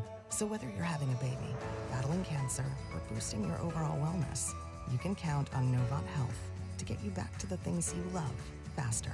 Discover care that always puts you first at novanthealth.org/everywoman. Welcome back to HiToms Baseball from Ting Stadium in Holly Springs, North Carolina. Beautiful night as the dark clouds from earlier on have drifted away. It's a beautiful blue sky preparing for sunset just past the 8 o'clock hour. As the last warm-up throw in the 4th for the starter Wesley Buck is tossed on down to second by the backstop tonight, Mitch Smith. It's going to be 6, 7, and 8 due up for the Salamanders, beginning with Alberto Osuna in the 4th.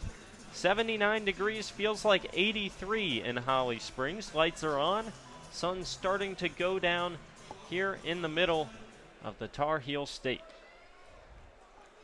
Couldn't have asked for a better night for baseball. Alberto Osuna looking to lead things off with a bang for the Salamanders. First pitch from Buck, upstairs with the fastball, 1-0.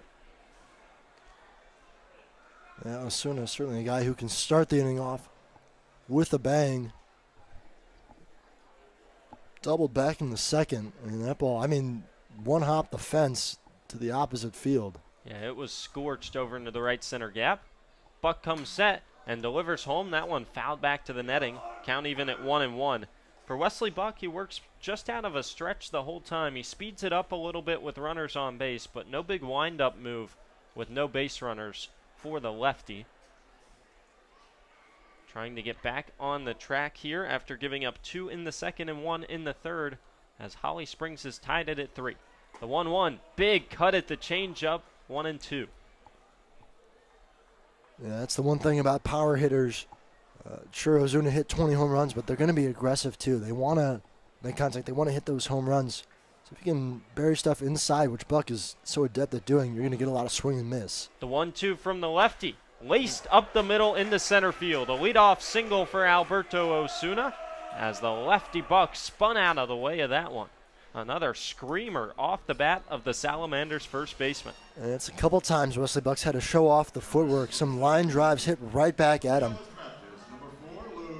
That's how you know it's a solid approach for the Salamanders at the plate. They're hitting a lot right back up the middle. That means they're timing the pitches up well.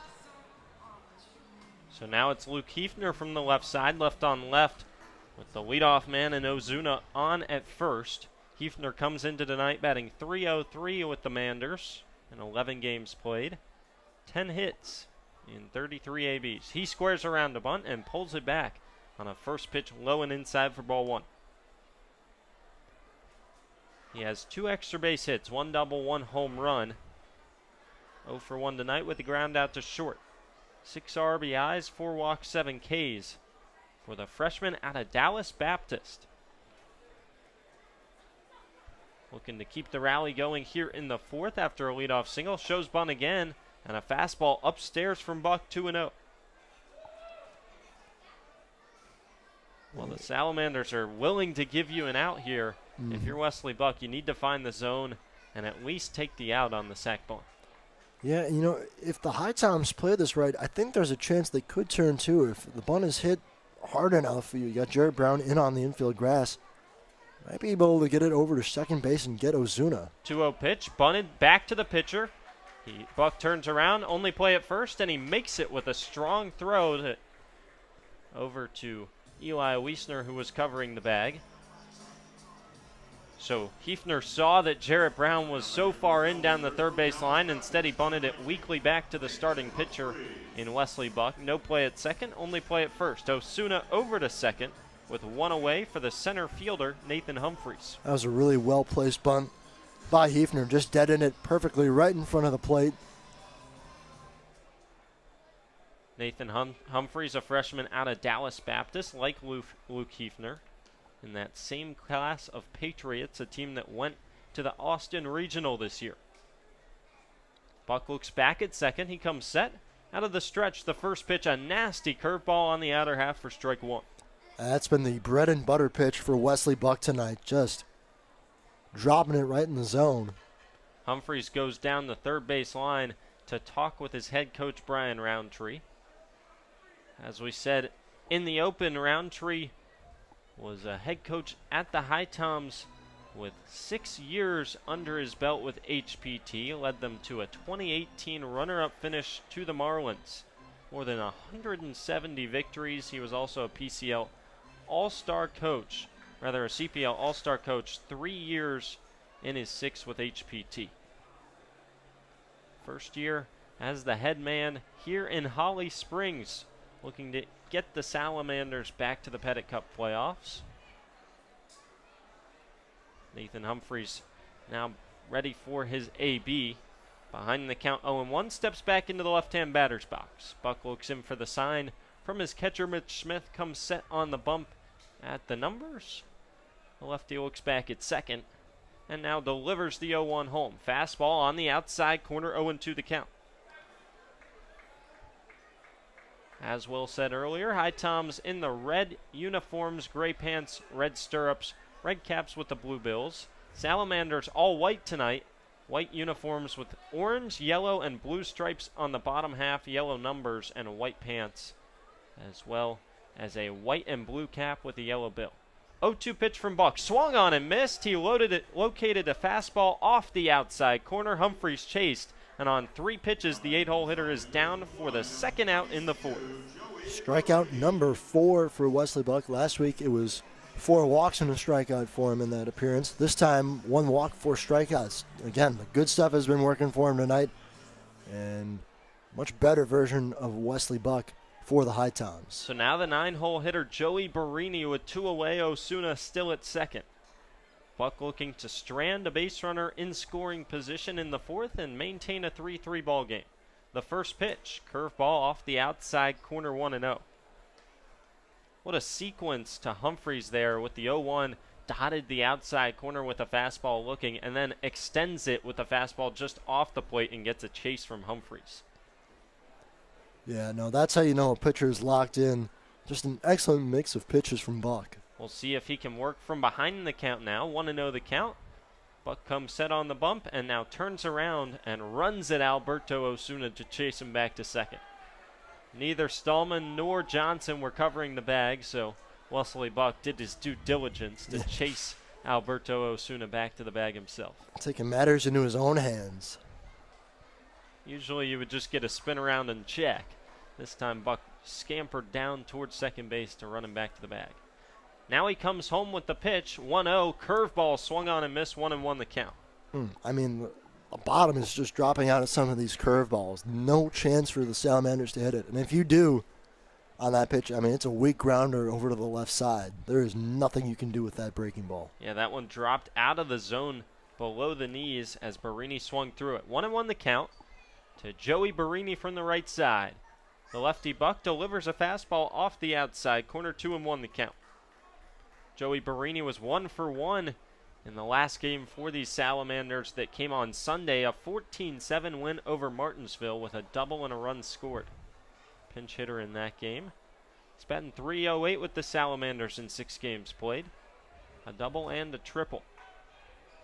2-1 rather, chopped up the middle. Justin Johnson to his right. He fields it. He throws on a hop to first, and Wiesner can't corral it. Well, Justin Johnson just made a beautiful play at second. Running away from the first base bag, had to throw it low, and Wiesner couldn't quite scoop the one hopper at first. Almost an excellent play to get out of the inning.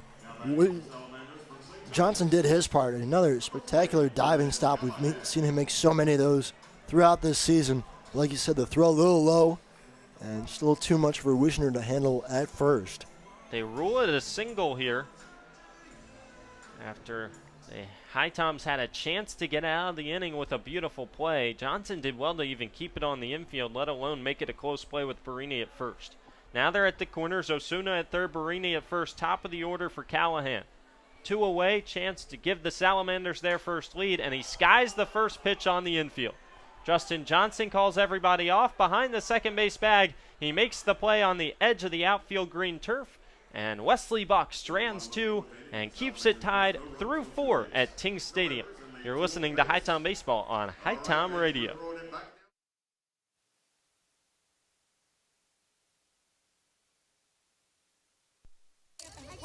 Thank you for coming to my press conference. Don't worry, I just sprained my ankle. Novant Health said I'll be back in no time. Hey, honey, your wife here. Can you still coach Little League? Yes, I can. Dad, excuse me. What about our father-daughter dance? I wouldn't miss it. And what about cleaning the gutters? No further comment.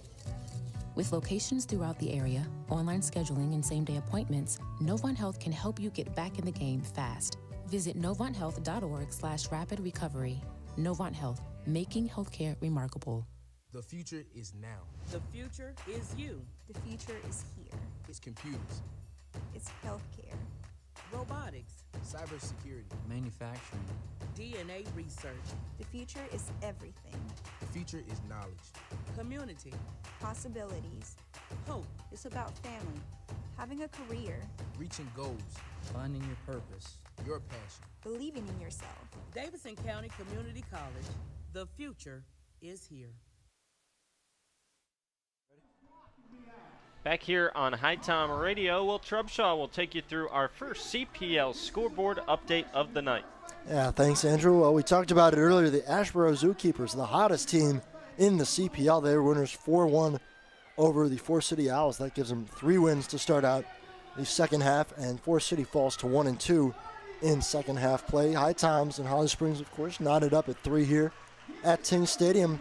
Bottom of the third at historic Fleming Stadium in Wilson, and the Toms find themselves trailing the Wake Forest Fungos 6-0 in a non-CPL game.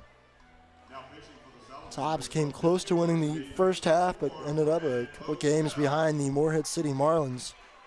And lastly, in the bottom of the third at Buck Hardy Field, the Savannah Bananas up on the Wilmington Sharks 3-0 in that game. Well, the starter for the Salamanders, Zach Green's night is finished. Thank you, Will, for that first scoreboard update. Pretty shocking score between the Fungo and the Toms, 6-0 in favor of Wake Forest. Final line on the starter, Zach Green. He won 75 pitches through 4 innings, faced 19 batters, 2 Ks, 3 walks, 4 hits, 3 runs, all 3 earned. He will get no decision tonight as it's tied 3-3 through 4. New pitcher is Fran O'Shell III, freshman out of Duke. At 6'6", 230 from the right side. First pitch grounded weakly over to third. Throw on to first is in time to retire Eli Wiesner on the first pitch of the 5th. Now that's a good way to start the relief appearance for Fran O'Shell. 1 pitch, 1 out. Fran O'Shell, a huge guy, works from the right side, as I said, 6'6", 230. He'll look to changed things up after the lefty starter Zach Green went 4 innings and kept the Salamanders in it after a tough start. First pitch to Jarrett Brown, misses in the dirt. 1-0 the count to the HiToms third baseman. Yeah, after the first 2 innings, Green was able to settle in nicely live. Just 2 base runners combined in the 3rd and 4th inning, just 1 hit. That one misses outside. 2-0 the count to start Jarrett Brown here in the 5th with 1 away. This season with Duke, O'Shell went 7 appearances, all in relief. 10 hits in 7 innings pitched, 9 runs, 8 earned, 6 walks to 6 Ks. His 2-0 on the outside corner with the fastball, 2-1 the count to Jarrett Brown. He sports a 1.80 ERA in 15 innings pitched in CPL play. The righty winds and fires the 2-1, and Brown skies that one into foul territory down the right field line. That'll get out of play and even the count at 2-2. That's much improved from the 10.29 ERA in 7 appearances with the Blue Devils this year, where opponents hit .370 against the righty. Yeah, and no surprise, a big strikeout pitcher too. When you're 6'6", you not only can hide the ball well, but you get a little of that extra perceived velocity on your pitches. Makes it that much harder to catch up to. 2-2 from the righty. Misses low with the slider. Count run full to Jarrett Brown. Good command too, just 6 walks to those 19 strikeouts. He's made 2 starts on the season, 7 appearances overall. A big 3-2 with 1 away. The righty fires, and that one just below the knees with the fastball. A 6-pitch walk to Jarrett Brown, and he's a 1-out base runner for HPT, and that brings up Mitch Smith in the cleanup hole. So first base runner allowed by O'Shell III here in the 5th, his first inning of work, after he got Wiesner to chop out on the first pitch. Mitch Smith in from the right side, right on right matchup. Smith was 2 for 5 on Monday against Tri-City with a run, an RBI, and a strikeout. First pitch to him, off the inside corner, 1-0. Smith's been going well too. It feels like a quiet 381 that he's hitting in CPL play coming into tonight. Yeah, 381, 16 hits in just 11 games played and 42 ABs. 5 RBIs already. The 1-0 on the outer half with the fastball, count even up. Of course, Mitch Smith, the everyday starting first baseman for UNC Greensboro. His first season here in North Carolina after transferring from Columbia State Community College. Grew up near there in Pickerington, Ohio. 1-1, misses low with the off-speed offering. Count to 2-1 to the backstop tonight for HPT. Second time we've seen Mitch Smith behind the plate for the HiToms this year. We've also seen him at the hot corner and over at first. I think with Jarrett Brown, we won't see him at third as much anymore, as that fastball finds the outside corner again, count even at 2-2. Yeah, and that's the nice thing about his positional versatility. You can put him anywhere. You can put him behind the plate, spell Eric Grintz or Bo Rusher for a game. And he's a guy that wants to be in the lineup day in, day out. Started 59 games, played in 60 this season with UNCG. The 2-2 pitch, chopped over to short, could be 2. Flip on to second for 1, over to first, no throw. Second baseman Barini just held on to it. It wasn't hit hard enough over to Hefner at short to turn 2. So a 1-out fielder's choice puts Smith at first with 2 away for Eric Grintz. Yeah, 2 hopper over to short. Ball slowed down immensely on the infield, and like you said, the only play was to get the lead runner, but you get the lead runner and 2 outs, just a man at first. Good opportunity to get out of the inning unscathed for Holly Springs. So Mitch Smith at first. He fakes the run, and the first pitch misses low and away for ball 1 to Eric Grintz. Well, Mitch Smith might have had the green light and just came back to the bag because he didn't get a good enough jump over at first. Should be much easier to run on the right-handed O'Shell than it was on the lefty starter Zach Green. O'Shell comes set at the belt buckle. 1-0, chopped to the right side by Grintz, fielded there by Barini. He flips on to first to Ozuna, and the Salamanders are out of the top of the 5th scoreless. O'Shell the third comes into relief and tosses a scoreless 5th inning of work facing 4 batters. We're halfway home from Ting Stadium. Your score, HiToms 3, Salamanders 3 on HiTom Radio.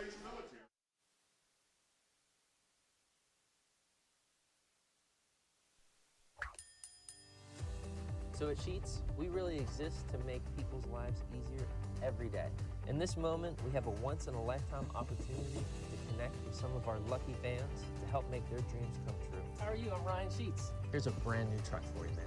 A once-in-a-lifetime dream vacation to Turks and Caicos. Have you ever been there? No, I've never been anywhere. A check for $25,000? This is a testament to why everybody should be a Sheets freak. Hey everyone, Andrew Selliver here. Bring your group outing to Finch Field to watch the HiToms play all summer long. For groups of 12 or more, we have 3 different group rates. For $6 per person, you can get general admission tickets. At $9, we provide a meal package of a hot dog, chips, and a drink in addition to the GA ticket. And finally, for $15 a person, you get our all-you-can-eat ticket package. For more information on group tickets, visit our website at HiToms.com or email Zach at HiToms.com for more information.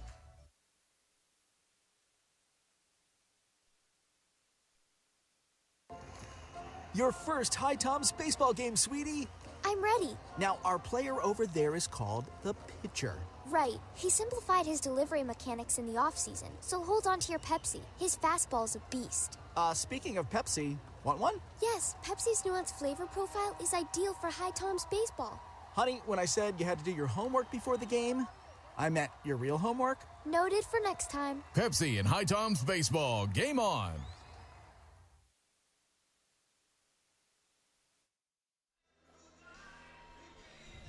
Back here on HiTom Radio, Andrew Selliver and Will Trubshaw with you. Both starters go 4 innings tonight. As Wesley Buck's night is done, he gives way to the right-hander Tristan Snyder out of Lewisburg, transferring to High Point. Final line for the starter Wesley Buck, 4 innings pitched, 55 pitches thrown to 19 batters, 4 Ks, 1 walk, 6 hits, 3 runs, all 3 earned. He will also get no decision in tonight's game. So both starters out after 4. The first pitch from Snyder fouled back to the netting by the 2-hole hitter Alvarez, 0-1 the count. I thought Wesley Buck was really good tonight. Had an excellent curveball working all night long. Kept the Salamanders out of sorts. 0-1 finds the outside corner from Tristan Snyder. Quickly 0-2 to the right fielder Alvarez. I would agree with you, Will. I thought he worked around some hits as that one just missed with the fastball on the outside half. 1-2 to Alvarez. Yeah, Tristan Snyder will work very quickly as he gets on the bump and winds and fires, and that one just fouled off the end of the bat by Alvarez on the curveball. That ball was tailing away, maybe, yeah, the curveball like you said. But yeah, the one thing for Buck, gave up some really hard contact, but he was able to work around it for the most part, allowing just 3 runs. Only 2 of those runs were earned. Another 1-2 at the knees, strike 3 looking. Tristan Snyder dots the fastball at the knees of the right fielder Alvarez, and he's the first K victim for the reliever Snyder. 1 down for Carrier here in the 5th. Well, Buck works pretty quick, but I'd say Tristan Snyder works faster. Maybe one of the fastest workers on this pitching staff outside of Matt Little for the HiToms, wasting no time. First pitch to Carrier, loped past the outstretched glove of Brown over at third for a 1-out base runner. Jarrett Brown almost had that. We've seen him make some sparkling plays in a short time with the HiToms at third base. That one just past the outstretched glove would have been an unbelievable play if he could hang on. So that one got into the outfield and left field on the first pitch. Carrier's aboard. That brings up the cleanup hitter and catcher Robert Brooks with 1 away. Nick Carrier with a 1-out base knock here. He's batting .306 with the Salamanders coming into tonight. Bats have gotten really hot for Holly Springs recently. First pitch comes in and hits Brooks at the plate. Carrier moves up to second on a hit by pitch. Brooks was 2 for 2 with a pair of singles and a run driven in. Coming into that AB, takes one off the arm guard. And he will trot on down to first. So there's going to be a conversation here. That one actually caught a piece of the home plate umpire tonight. So the umps converging with Michael Brody, trying to make sure he's okay. Yeah, as it deflected off the arm guard of Brooks, it came up and caught the mask of Brody. It might have just twisted it in a way that it got in his face, kind of scratch the nose and eye area. That seems to be what he's pointing to right now with the trainer on the field. So they're checking on the home plate umpire, Michael Brody, down the third base line. We'll give you the scoring recap so far tonight. Currently 3-3, with the Salamanders threatening to take the lead in the bottom of the fifth. HiToms scratched 2 across in the top of the first on a 2 RBI double by Eric Grins to take the lead. And then another run tacked on in the top of the second on an RBI single from Sam Yelton that scored A.J. Roush. Then Graw was thrown out, caught stealing, and the starter Green worked out of that inning after just allowing 1 run. 2 runs came across on a 2-run bomb by Eddie Eisert in the second for the Salamanders, and then things were tied up on an RBI single by the catcher Robert Brooks in the third, and that's how we got to 3-3. Brooks over at first. Over at second is Carrier, and that brings up Eddie Eisert, the man who homered back in the second, struck out swinging in the third. Snyder comes set on the bump. He delivers home and misses outside with ball 1. Tristan Snyder, sinker curveball guy, mostly sinkers at 84-88, and then a curveball 70-74, mostly a strikeout pitch. 1-0 with the sinker upstairs, 2-0. Snyder, of course, transferring to High Point for next season. He's going to be finished with HPT in the next week, as High Point will shut him down for the rest of the summer. 2-0 pitch, misses outside, quickly 3-0 the count to Eddie Eisert. Yeah, Snyder's got to just rein it back in a little bit here. All you got to do is get one across the plate, get that first strike, and find the zone again. 3-0 pitch, green light, that one foul back to the backstop. Oh, that's big. You just helped out a struggling pitcher. It was coming to the zone anyway. You kind of had to expect it on a 3-0. You don't want to load the bases. So that one chopped back to the netting. 3-0 green light for the third baseman, Eddie Eisert. He was hoping to leave the yard again there from the left-hand batter's box. Right on left matchup with Snyder on the bump. First inning in relief of the starter, Wesley Bach. 3-1 on the way, misses low and inside, gets away from Grins, but it doesn't matter.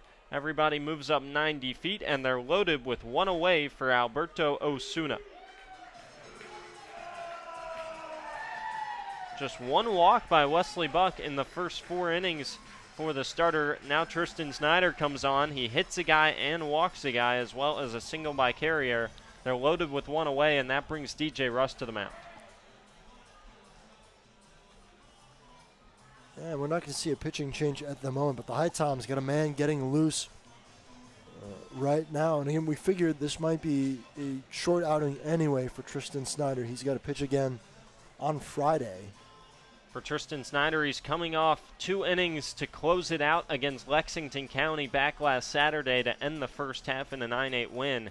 Didn't give up a run, gave up 2 hits, no walks, hit a couple batters, and got a strikeout. He faced 5 batters each of those 2 innings and left 2 on base in each, including at least 1 in scoring position, 1 on third in the 8th, and then 1 on first and second in the 9th to slam the door for HPT, looking to get out of a jam. Bases loaded, first pitch to Ozuna, skips away from Eric Grins to the backstop. That'll score 1. Everybody gets a free 90 feet on a wild pitch, and Holly Springs has its first lead of the game in the bottom of the 5th. That time, Grins and Snyder just got crossed up on their signals. The ball kicked away from Grins. He actually turned to his right, but the ball went off to his left, and I think that's cost him a little bit too. He didn't know where the ball went at first. Yeah, Grins couldn't quite get the chest protector in front of it. That one misses way outside. Good snag that time by Eric Grins. 2-0 the count to Alberto Osuna. Osuna 2 for 2 today with a double in the second and a single in the 4th. Left in scoring position, both of those ABs. The 2-0 from Snyder misses outside again, 3-0 the count. First base is open after the wild pitch if HPT wants to just put Ozuna on, and that's what they will do. Intentional walk on a 3-0 count to Alberto Osuna. Back-to-back walks and an HBP before that. DJ Russ out to the mound, and that will likely do it for the reliever Tristan Snyder. Indeed it will. HiToms going to the bullpen. So we take a quick break on HiTom Radio. Salamanders in front 4-3 in the bottom of the 5th. First lead of the day for Holly Springs, threatening for more when we come back on HiTom Radio.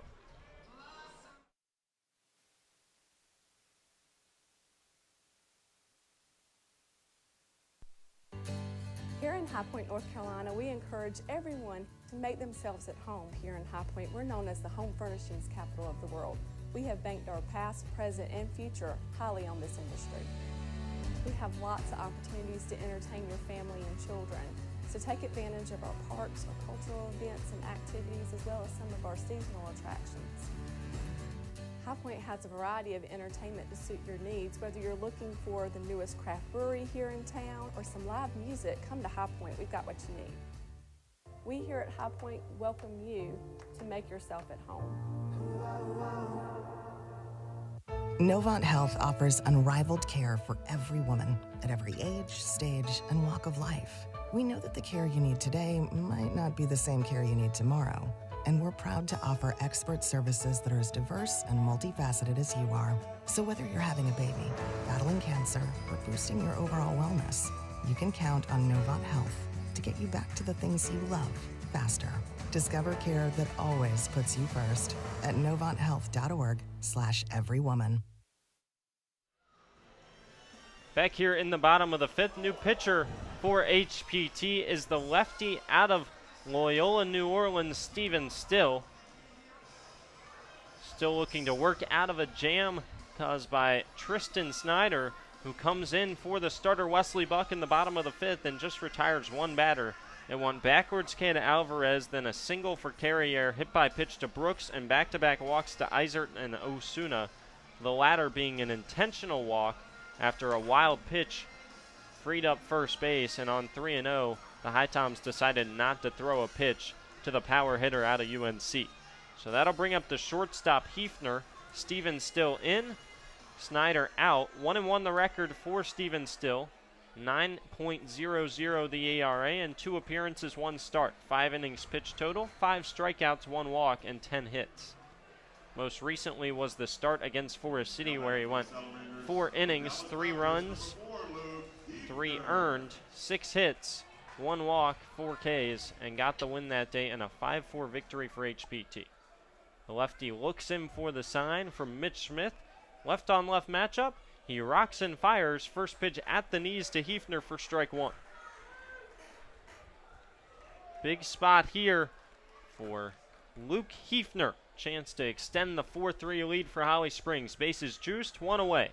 The lefty still winds and fires an 0-1 just off the outside corner with the fastball, 1-1 the count. Brooks at third, Eisert at second, Ozuna at first. Steven still trying to work out of a jam, keep this one close. The lefty winds and delivers a 1-1 just off the plate with the fastball, 2-1. Steven still appeared in 16 with Loyola this season. All starts, 85 innings pitched with a 2.75 ERA. Very solid pitcher for the NAIA school. The lefty winds and fires a 2-1, fouled back behind us, 2-2 the count to Hefner. And he's going to need to bring the stuff he had in his first start of the season with the HiToms. Looked really good, like you said, earned the win. Gave up the 4 runs, and the ERA is sitting at 9 right now. But again, just 2 appearances for him so far. He winds and delivers a 2-2 to Hefner. Chopped to short, could be 2. Stallman to second for 1. Justin Johnson on to first in time. Steven Still, a magic trick on the bump. He comes in, faces Hefner, gets a tailor-made twin killer, and leaves them loaded in the bottom of the 5th. Salamanders still get 1 across and take the lead for the first time tonight, but Steven still gets out of a jam. We're headed to the 6th. HiToms down 1 on HiTom Radio.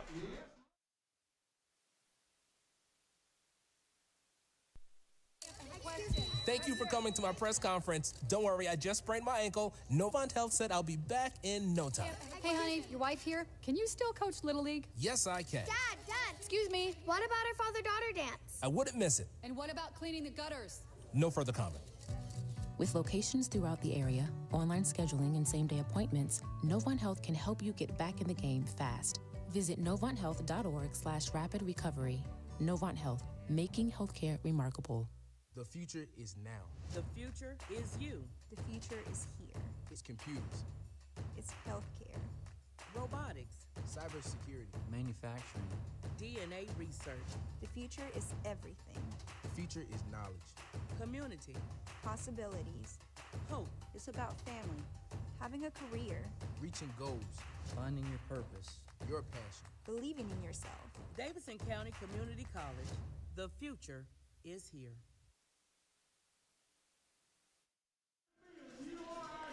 Well, Steven Still just came in the biggest spot so far of the year for the lefty and worked out of a jam magnificently. Faced just one batter, and it was Luke Hefner, and got him to chop into a 6-4-3 twin killing to get out of the bases loaded jam with one out. That closes the line on the reliever Tristan Snyder, who goes 1/3 of an inning pitched, 14 pitches thrown, 5 ABs, 1 K, 2 walks, 1 hit by pitch, 1 wild pitch, 1 hit, and just 1 run, it being earned. And he has a lot of that run and earn run column to thank Steven Still for, as the lefty out of Loyola comes in. I was hoping for a strikeout because he had 95 strikeouts this season with Loyola, set a single season program record with the Wolfpack. Instead, he one-ups it with a tailor-made double play. Yeah, I mean, you really can't draw it up any better than that on a 2-2 pitch. Looked like strikeout territory, and like you said, that is Steven Still's specialty. Instead, gets a ground ball off the end of the bat of Hefner right to Stallman. I mean, you knew off the bat that was going to be 2. They turned it beautiful 6-4-3, including Stallman, who started it. He's at the plate to start the 6th, and he swings right through a changeup from the reliever. It's O'Shell the third back on for his 2nd inning of work after he faced 4 in the 5th. Walked Jarrett Brown, but worked around it. Didn't allow a run. 0-1 rather, misses outside with the fastball. 1-1 the count to Brandon Stallman. 0 for 2 on the day with a ground out to second, and also a line out to second where Barini made a beautiful jumping grab back in the 3rd. 1-0 pitch out of the windup. Swung on and missed. Fastball tailed off the outside corner, 1-2. O'Shell, out of Phoenixville, Pennsylvania, where he went to Malvern Prep, was the number 13 overall prospect in the state of Pennsylvania. After his freshman season with Duke, working for the Salamanders. 1-2, chopped over to short weakly. That's going to be fielded by the shortstop. No play at first. Hefner threw on, but Brandon Stallman beat it easily. Probably needed to be the third baseman Eisert fielding it if they wanted a chance. Instead, Eisert let it go for Hefner, and by that time, Stallman beat it by a good 3 steps at first. Yeah, there was a few too many hops by the time it got to shortstop, and Stallman, with those long strides, able to beat the throw out without any hesitation.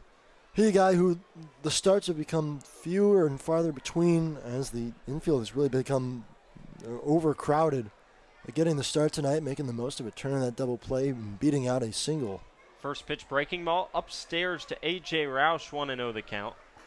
And for Brandon Stallman, he gets an infield single to lead off the 6th here. Represents the tying run in the top of the 6th, as Holly Springs has its first lead of the game after getting 1 in the bottom of the 5th. Could have been a lot more. 1-0 on the outside corner. Roush showed bunt, pulled it back, evens the count at 1-1. 20 pitches so far for O'Shell the third through 1+ innings of relief work. After Zach Green tossed the first 4 for Holly Springs, gave up 3 runs. The righty comes set out of the stretch, 1-1 breaking ball up and in, 2-1 to A.J. Roush. Roush single back in the 2nd, came around to score and flew out to left in the 4th.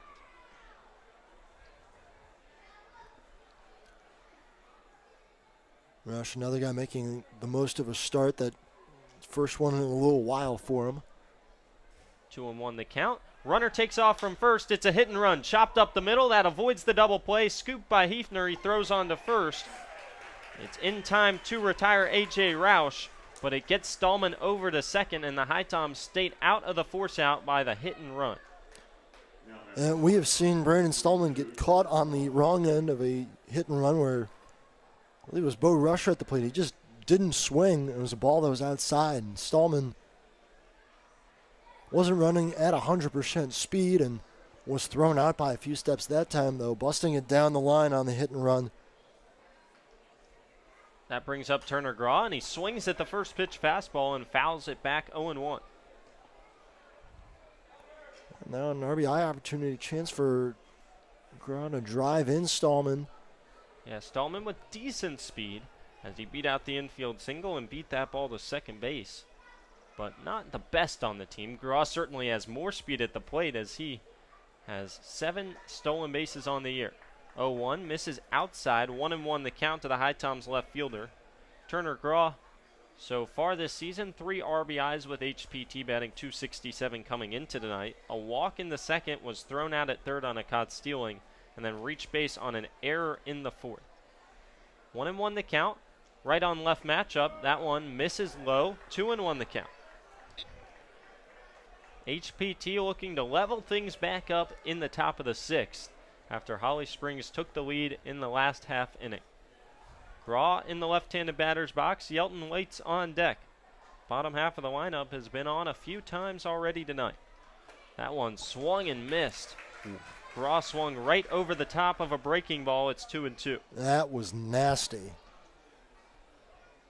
Ball just dropped right as it crossed the plate. Graw looked a little silly on that swing. So Graw trying to get it done at the plate and bring home Stallman from second. 1 nod no by O'Shell. Now he agrees on the pitch. The 2-2 from the righty. Laced up the middle. That's into center field. Stallman had to wait, and so he'll get the stop sign at third. He had to see if Hefner was going to make a play on the line drive. So they're at the corners with 1 away on a frozen rope by Turner Graw. That brings up Sam Yelton. Continuing to swing a hot bat. Turner Graw, what a revelation he's becoming at the plate and in the bottom of the order for the HiToms. Heads up base running by Stallman. As Hefner almost got back to that ball. If he catches that, there's a chance he's able to get a flip over to second base and double up Stallman and get out of the inning. Instead, Stallman retreated back towards the bag, and once it got into center field, he smartly moved over to third and stayed put there. So Sam Yelton up, 1 away, runners at the corners. First pitch to him, misses no, finds the bottom of the zone. 0-1 the count to the center fielder. And it was right at the knees, kind of that inside part of the plate. Graw over at first, Stallman at third. HPT looking for another run. Haven't scored since the second. 0-1, big cut on an off-speed offering. Yelton swings right through it, 0-2.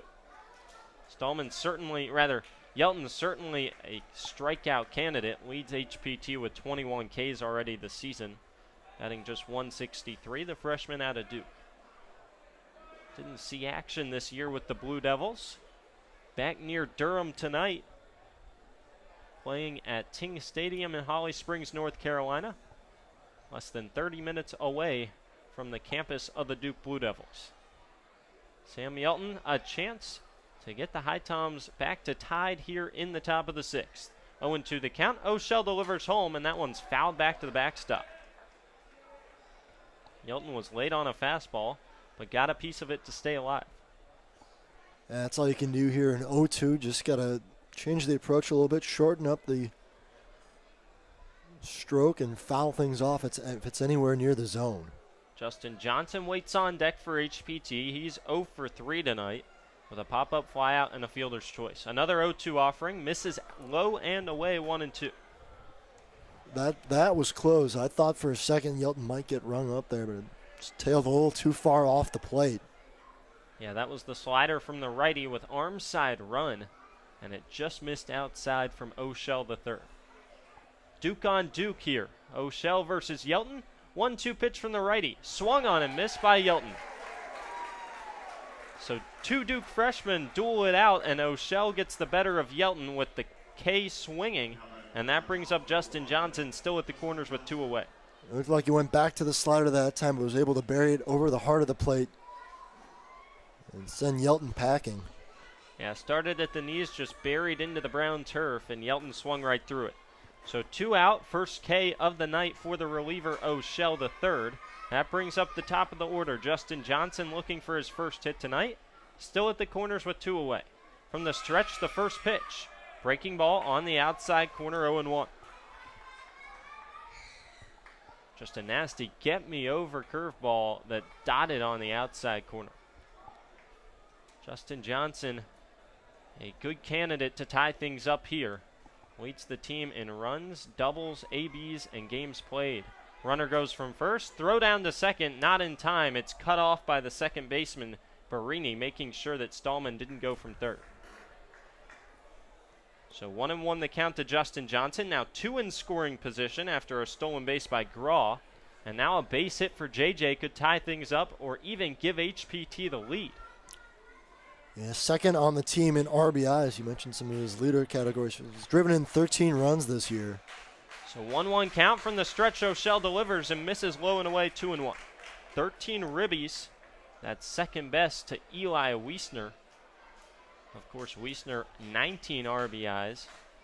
JJ has him by 2 in the ABs category with 76 to 74 for Eli Wiesner. So 2-1 the count. Crowd here at Ting Stadium, the loudest we've heard them tonight, looking for a punch out. 2-1, the offering on the outside corner. Strike 3 looking.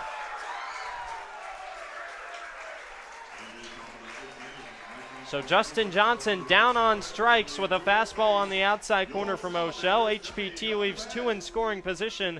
The Salamanders still up 4-3 as we head to the bottom of the 6th at Ting Stadium.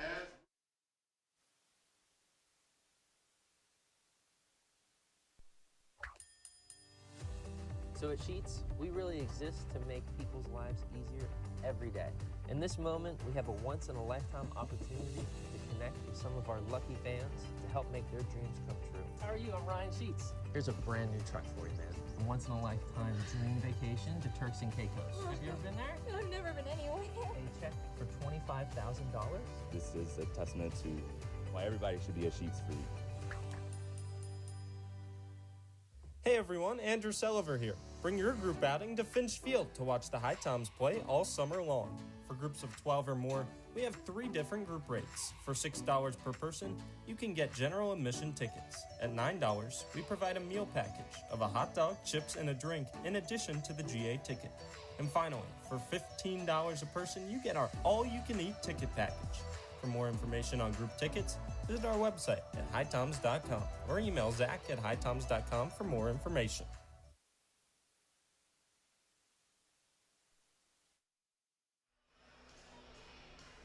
So HPT leaves 2 in scoring position on a backwards K of Justin Johnson in the top of the 6th. Steven still back on the bump for HPT. First full inning of relief for the lefty, as he'll face 8, 9, and 1 in the bottom of the 6th. Salamanders up 4-3 as the sun starts to go down behind the trees. Sky starts to darken in Holly Springs, North Carolina. Lights starting to take full effect. Just a picture-perfect night for baseball in the Tar Heel State. Steven Still will start off with Nathan Humphreys. Humphreys 0 for 2 today with a flyout and a strikeout. And O'Shell III came up with his first 2 Ks in the biggest spot in the top of the 6th with Yelton and Johnson. With 1 away, he had 2 base runners and got the next 2 with strikeouts. First pitch to Humphreys swung on and foul tipped into the glove of Grins, 0-1 the count. There's a really nice recovery by O'Shell in that inning. The 2 strikeouts just had Johnson and Yelton looking off balance at the plate with their swings. 0-1 skips to the backstop, 1-1 the count to the Salamander center fielder. So both relievers, Still and O'Shell, work out of jams in the 5th and the 6th respectively. Still back on the bump. He winds and fires a 1-1 upstairs with the fastball, 2-1 the count. As we mentioned, Steven Still set that single season strikeout record with Loyola this year at 95. He currently also holds the best ERA in program history at 2.60. That, of course, still active as the 2-1 fouled back by Humphreys, count even up. They can go back next year and just keep adding on to those totals. Working quickly, Still winds and fires a 2-2 on the outside corner. Another strikeout for the lefty Steven Still. That's his first of the night. Backwards K for Humphreys, his second K of the night. That brings up the 9-hole hitter Barini. paying it on the outside corner. Again, that's what makes Still so good, is he is able to dot the outside parts of the zone. So he goes to work against the 9-hole hitter Barini. Left on right this time, and a swing through the breaking ball by Barini for strike one. Joey Barini, sophomore out of ECU, East Carolina, a great run this year, as that one fouled back to the backstop on the fastball, quickly 0-2. Of course, the Pirates made the Super Regional, got within one win of Omaha for the first time in program history, and then lost 2 straight to the Texas Longhorns. Still delivers the 0-2 upstairs, 1-2 with the fastball. Barini played in 45 games this season with East Carolina, where he hit .240. 7 RBIs with the Pirates. 1-2 to him. Chopped to the right side. Justin Johnson fields it second, and he throws easily over to first for a quick second out. So 8 and 9 are retired in order to start the bottom of the 6th for Steven Still. That turns the lineup over to the DH, Brett Callahan. Yeah, another pitcher working quick for the HiToms. I love how demonstrative Steven Still is on the mound. That ground ball, you could tell he wanted to get the strikeout. Almost more disappointed he didn't get the K rather than excited to get the out. He winds and fires a first pitch up in him with the fastball to Callahan. 1-0 the count. Brett Callahan leading off today in the 1-hole for Holly Springs. 0 for 3 on the day. Fly out to center, strikeout swinging, and a pop up to second. 1-0 to him, fouled back on a fastball, huge cut. For Callahan, he's been with this team nearly all season long, played 18 games already with Holly Springs, and he leads the team in ABs with 73 and hits with 23. Also leads the team in stolen bases, 8 of 9 on the season. Still winds and fires a 1-1. Misses with the breaking ball. Callahan holds up, and it's 2-1. Callahan played in both games earlier this season against the HiToms. 2-1 pitch to him, up and away with the fastball, 3-1 the count. Yeah, he's had, just an excellent season, batting .315 on the year. All the numbers that you look to as measures of what makes a good batter, they're there for Callahan. He fists the 3-1 back over the netting and foul. Count run full. Still looking for a 1-2-3 inning of work in the bottom of the 6th. The lefty winds, fires a 3-2. It's lifted into foul territory down the third base line. J.B. Brown is over there, and he makes a running catch near the fence. 1-2-3, Salamanders down in order in the 6th. HiToms still trail it by 1. Will Trubshaw will carry you home on HiTom Radio.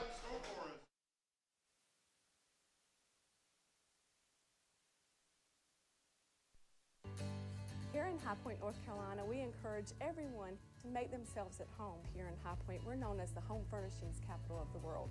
We have banked our past, present, and future highly on this industry. We have lots of opportunities to entertain your family and children, so take advantage of our parks, our cultural events and activities, as well as some of our seasonal attractions.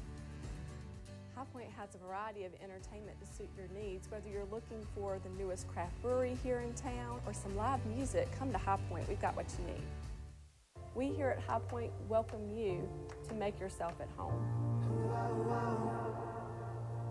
Novant Health offers unrivaled care for every woman at every age, stage, and walk of life. We know that the care you need today might not be the same care you need tomorrow, and we're proud to offer expert services that are as diverse and multifaceted as you are.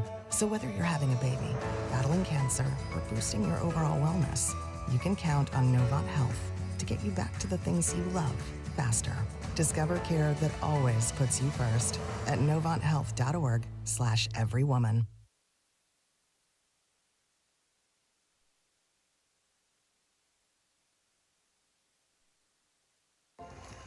Your first HiToms baseball game, sweetie. I'm ready. Now, our player over there is called the pitcher. Right. He simplified his delivery mechanics in the off-season, so hold on to your Pepsi. His fastball's a beast. Speaking of Pepsi, want one? Yes, Pepsi's nuanced flavor profile is ideal for HiToms baseball.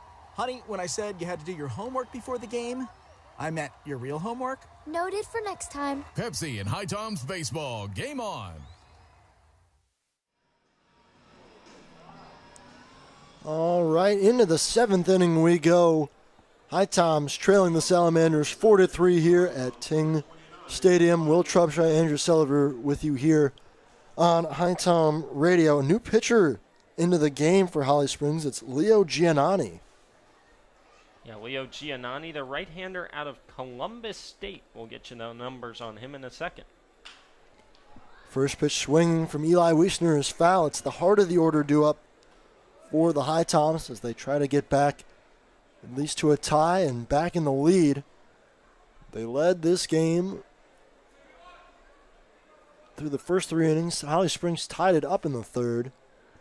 And it would stay tied until the 6th inning as Wiesner sends a high fly ball out to left field, camping under it, and making the grab is Carrier for out number 1. Wiesner gave that one a ride, but just got under it and missed it.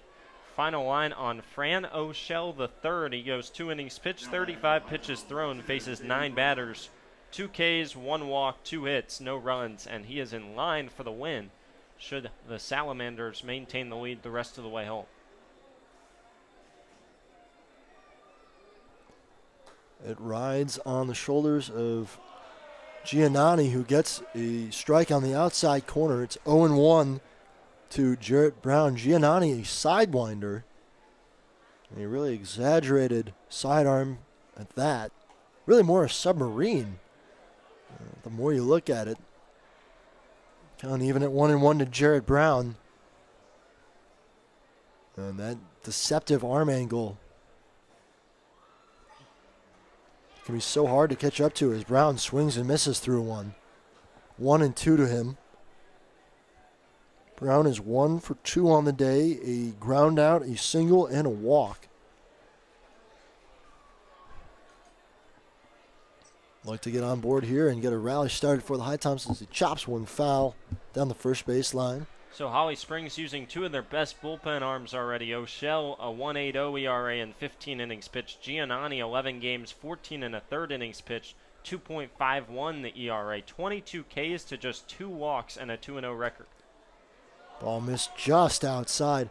And that's part of what has made this Holly Springs team so good. Again, a 14-10 record through the first half of the season for them is they have a really deep and talented back end of the bullpen.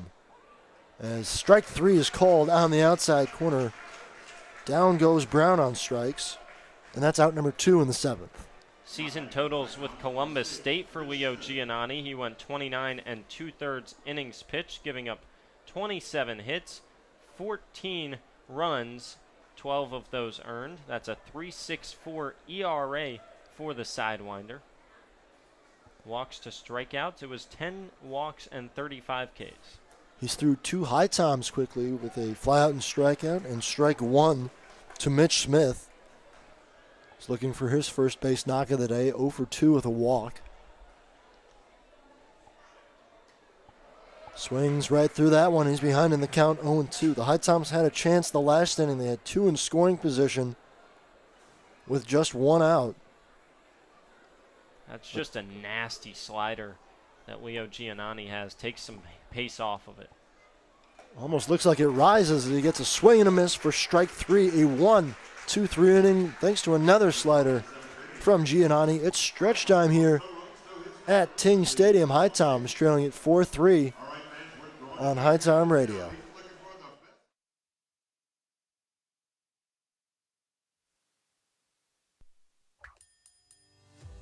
So at Sheets, we really exist to make people's lives easier every day. In this moment, we have a once-in-a-lifetime opportunity to connect with some of our lucky fans to help make their dreams come true. How are you? I'm Ryan Sheets. Here's a brand new truck for you, man. A once-in-a-lifetime dream vacation to Turks and Caicos. Have you ever been there? No, I've never been anywhere. A check for $25,000? This is a testament to why everybody should be a Sheets freak. Hey everyone, Andrew Sullivan here. Bring your group outing to Finch Field to watch the HiToms play all summer long.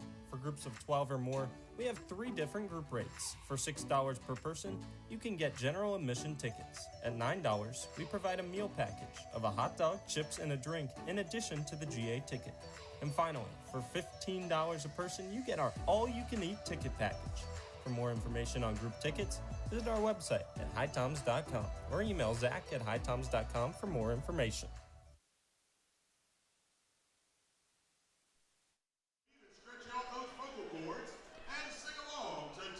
All right, the stretch about to get started here at Holly Springs. The HiToms warm-up. Clay Edmondson getting loose.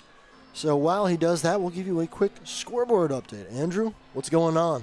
Yeah, the CPL scoreboard update. We'll run you through the scores again. Not a huge slate of games today. Just 3 CPL games and 1 non-league game for you. As we said earlier, Asheboro with a 4-1 victory over Forest City earlier today, as they moved to 3-0 in the second half. 4-3 your score here at Ting Stadium. Salamanders in front with 2.5 left to play.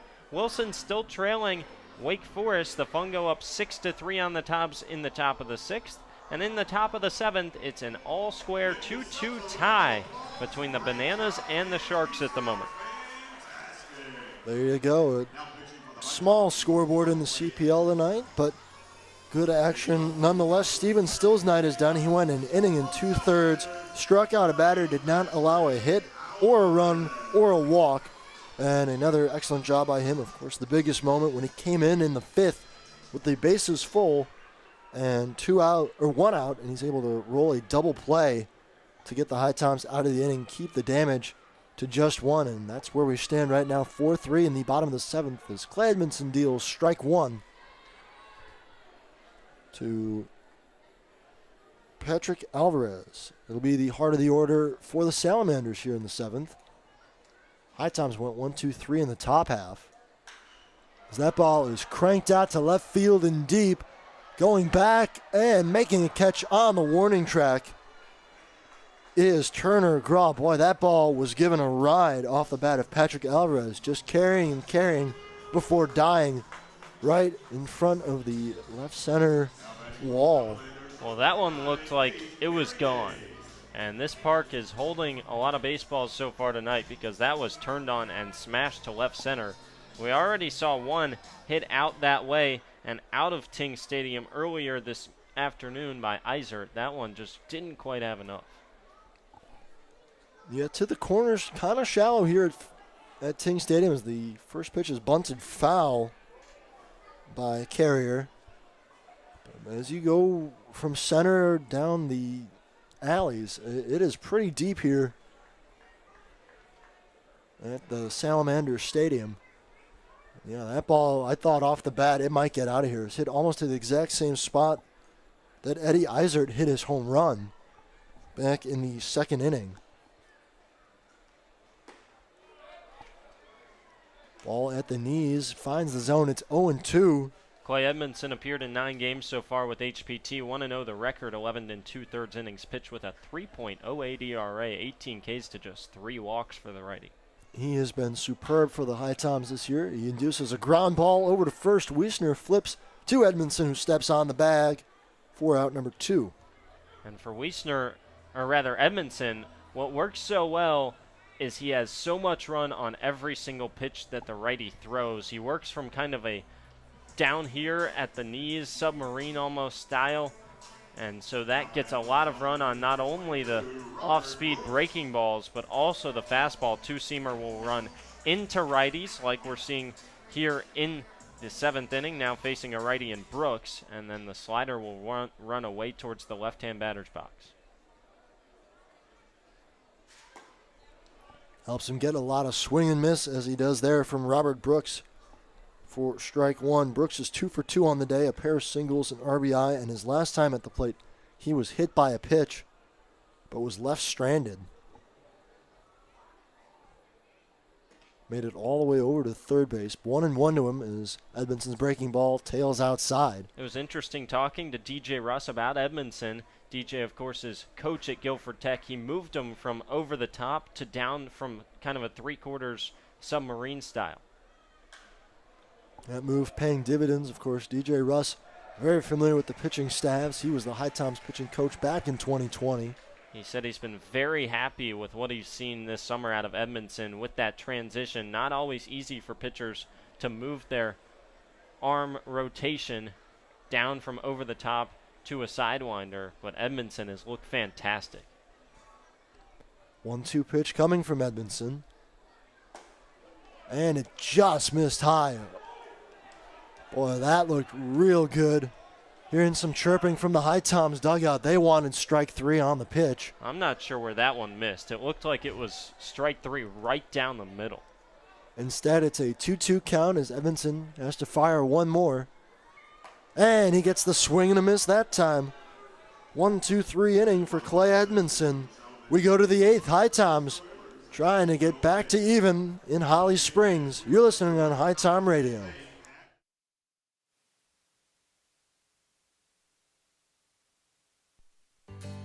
Here in High Point, North Carolina, we encourage everyone to make themselves at home here in High Point. We're known as the home furnishings capital of the world. We have banked our past, present, and future highly on this industry. We have lots of opportunities to entertain your family and children. So take advantage of our parks, our cultural events and activities, as well as some of our seasonal attractions. High Point has a variety of entertainment to suit your needs. Whether you're looking for the newest craft brewery here in town or some live music, come to High Point. We've got what you need. We here at High Point welcome you to make yourself at home. Novant Health offers unrivaled care for every woman at every age, stage, and walk of life. We know that the care you need today might not be the same care you need tomorrow, and we're proud to offer expert services that are as diverse and multifaceted as you are. So whether you're having a baby, battling cancer, or boosting your overall wellness, you can count on Novant Health to get you back to the things you love faster. Discover care that always puts you first at novanthealth.org/everywoman.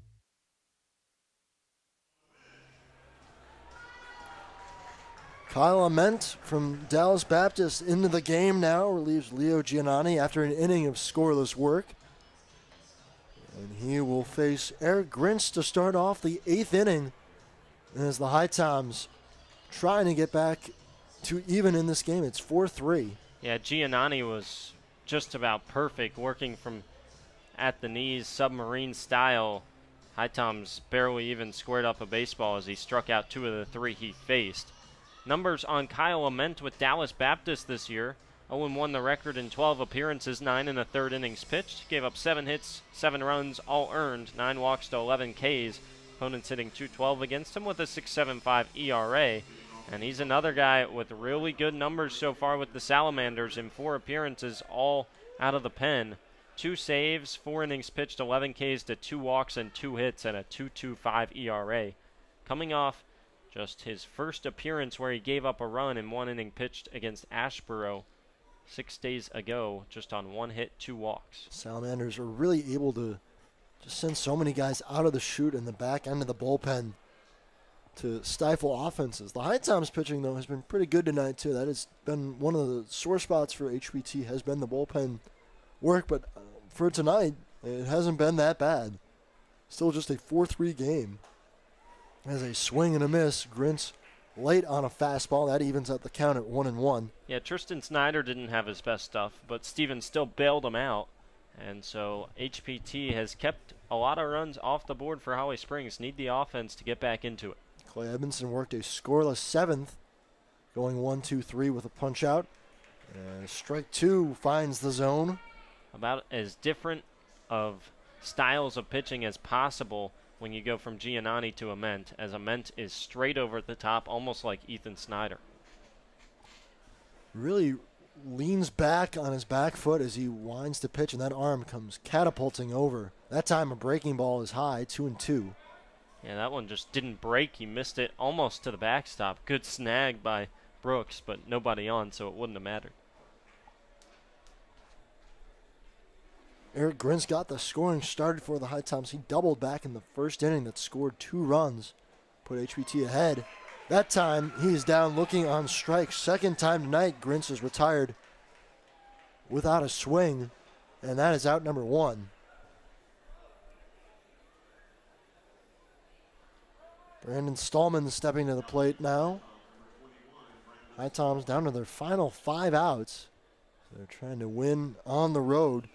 HPT has actually been pretty good on the road this year, over 500 at 7-5 away from Finch Field. As first pitch is into Stallman for strike 1.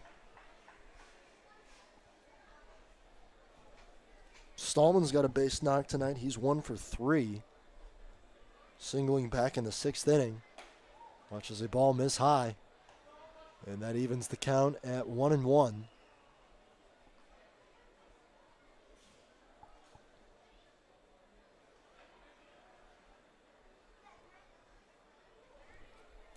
Hammond sends another one outside.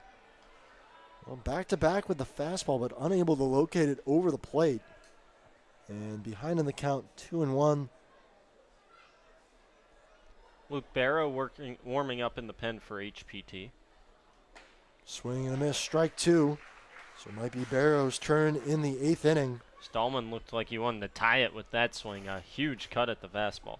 1 homer on the season for Brandon. Got 11 RBIs. That's good for 3rd on the team. One of 3 HiToms with double-digit runs driven in. 2-2. As he rolls it over to second base, hustling over to first, and he's safe.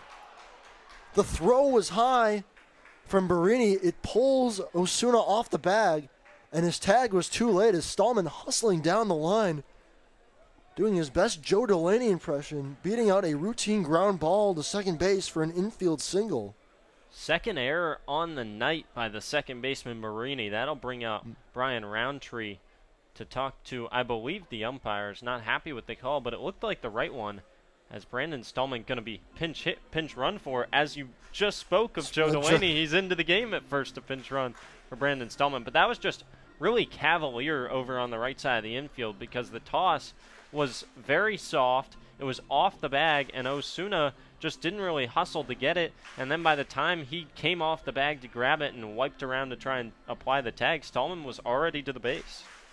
Yeah, now I suppose Coach Roundtree's gripe might be that he thought Osuna was able to slap the tag as Stallman went by.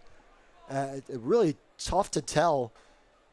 From my vantage point, it looked like Stallman did get his foot on the bag first, but I mean, really a bang-bang play. Kind of, that's one of those where if you call him out, he's out. If he's out, if he's safe, he's safe.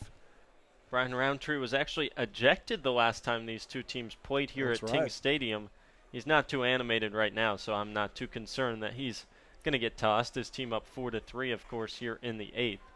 But still out there, a long discussion between the head coach of the Salamanders and home plate umpire Michael Brody. So Coach Roundtree gets his explanation, got to say his piece. Don't know if he was satisfied with it, but we play on. So a man at first, 1 out, as Stallman reaching on the E4. And again, Barini just taking a little too much time with that throw. So the HiToms inning rolls on as A.J. Rausch steps to the plate. 1 for 3 night for him. Hey, Will, you want to bet? Bet on. I bet that Joe Delaney steals second. I'll take you up on that bet. I think it was an excellent call. Probably going to be gone before the first pitch is thrown. Coming in as a pinch runner for Brandon Stallman. Joe Delaney, of course, already 8 for 8 on the year in stolen bases. Tied with Turner Graw in the stolen base department after Graw picked up a stolen bag tonight as a swing and miss for strike 1 to Rausch. And yeah, obviously the strategy here for DJ Russ, if you're trying to manufacture a run somehow, what better guy to do it than Joe Delaney? Swing and a miss, strike 2. And Rausch is behind in the count, 0-2. Yeah, Rausch laid on back-to-back fastballs. No sign of Delaney headed for second just yet. They might just wait till there's 2 outs in order to send him. Yeah, especially now with an 0-2 count. If you get caught stealing at second, it's to strike him out, throw him out to end the inning. Pitch just on the outside corner for a ball. Ahmed started strutting off the mound, ready to do his K-walk, but no, just off the outside part of the plate. So 1-2 to Roush. He came in to score back in the second inning. Here comes the pitch, and he fouls it off. Delaney was going, the hit and run was on, and he will have to retreat to first.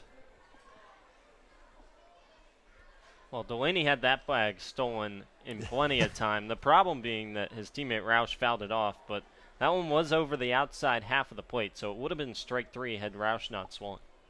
Yeah, one of those where Roush, you just got to get the barrel of the bat to it, too. So another 1-2 coming from Ahmed. And the pitch almost comes in and hits Roush. He has to turn out of the way. Look out, counting even at 2-2.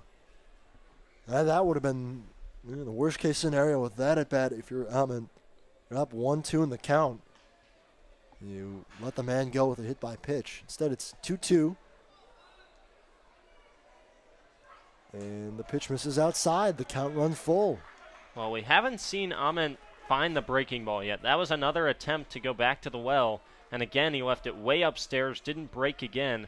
It's mostly been a heavy dose of fastball changeup so far from the righty. 3-2 pitch and a swing and a miss as he gets Roush to chase the high cheese. Second K of the inning for Ahmed, and it brings up Turner Graw. Well, that was probably ball 4 right there, up above the letters inside to the righty Roush, and he swung right through it. Those are the hardest ones to lay off. The fastball's at the top of the zone. Roush unable to do it that time, so 2 away. Joe Delaney, the pinch runner, standing at first, and Turner Graw stepping to the plate. Takes a look at strike 1. And Ahmed just pounding the zone. Graw has reached all 3 times. He stepped to the plate today. A walk in the second inning, reached on an error in the 4th, and singled his last time up. He has stolen a bag and was caught stealing as well. And he's behind in the count 0-2. Takes a minute to step out of the batter's box and readjust his gloves, as he did not like the strike call, but now he's got to be defensive at the plate. 0-2, 2 outs. Delaney might be on the move here. Ahmed gets his sign, and the pitch is chopped foul. Just able to get a piece of it was Graw, and Delaney has to retreat again. Well, that one was nearly in the mitt of the catcher Brooks before Graw decided to swing, and he just got a piece of it to stay alive because that was likely strike 3 on the inside corner. Big just to get a piece of it, and now Emmett steps off the bag. Off the mound, looked like he was grabbing the rosin bag. Quick ahead in the count, 0-2 to Turner Graw. 2 outs here in the top of the 8th inning. And the pitch as Delaney goes, and a swing and a miss. Strike 3. Ahmed strikes out the side. And the HiToms go quietly in the 8th. To the bottom half of the frame we go. And Holly Springs looking to tack on some insurance runs as they lead it 4-3 over the HiToms.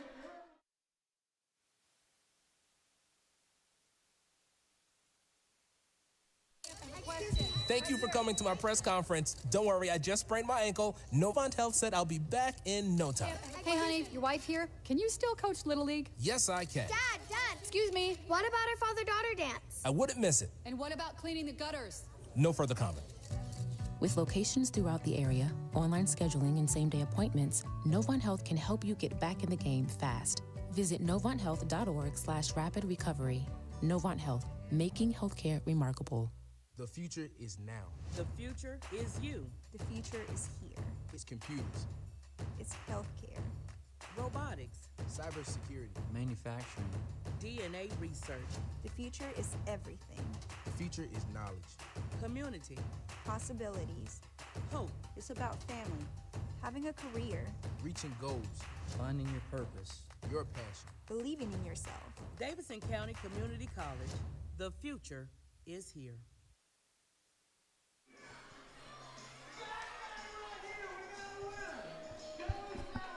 All right, into the bottom of the 8th we go. The HiToms going quietly again. One batter over the minimum for Kyle Amon as he picked up 3 Ks to keep the HiToms at bay. And again, we're seeing this Holly Springs bullpen. It is difficult not only to score on, to even get on base. Were it not for an error, HiToms would have been down in order in that inning. We see a bit of a double switch now for HPT. They take Sam Yelton out, who will be due up to start the 9th, and they put J.D. Suarez in for Yelton. They put Suarez over to second. Justin Johnson moves over to short where Stallman was, and then Delaney, who came into Stallman, goes out to center field. So 3 moving parts there. Suarez in for Yelton over to second. Delaney in for Stallman as the pinch runner out to center, and Justin Johnson moves from second to short. And you like Joe Delaney out in center too, of course, just the speed. He's able to cover a lot of ground. And J.D. Suarez coming in as a defensive substitution at second. 0-1 to Eddie Eisert. Got the Salamanders on the board in the second with a shot out to left field. Clay Edmondson looking for another big scoreless inning of work after going 1-2-3 on just 10 pitches in the 7th. Trying to keep the HiToms in it headed to the 9th. Yeah, it looked really good in his first inning of work. And he gets a loud fly out to left field to start the inning. That ball sounded good off the bat. But again, kind of just dying right in front of the warning track. Turner Graw having to backpedal a step or two before he's able to camp under it. Well, we've seen a lot of loud outs off the bat of the Salamanders tonight, including one to straightaway center to start the game, and now a couple in the last few innings to left and left center. But nothing has left the park except for that one homer by Eisert earlier tonight. Yeah, the air thick in Holly Springs. A very humid night here. Just outside of Raleigh's. Ball 1 missed from Edmondson. And that certainly deadened a couple balls that on a different night maybe would have left the yard. 4-3 game in the 8th inning. The ball comes inside and nearly gets a piece of Alberto Osuna. And it's 2-0. That's the risk Edmondson runs with that 2-seamer coming into righties. He just doesn't always know how much run it'll get. That time it nearly clipped Osuna. 2-0, a nice breaking ball finds the zone. That time you could almost see Ozuna flinch a little bit after the pitch nearly hit him. Well, that's what makes Edmondson so hard, is that 2-seamer and the slider halfway to the plate, they're at the same exact point, and then the 2-seamer runs into righties and the slider runs away. That time the slider found the heart of the plate. 2-1 from Edmondson is fouled over the stands and out of play. That evens the count at 2-2. Again, the slider there from the righty had Osuna way out in front of it as he just caught a piece to lift it out of play. We'll see if he goes slider. I would think away if he goes with the slider, or run a fastball in on the hands of Osuna here.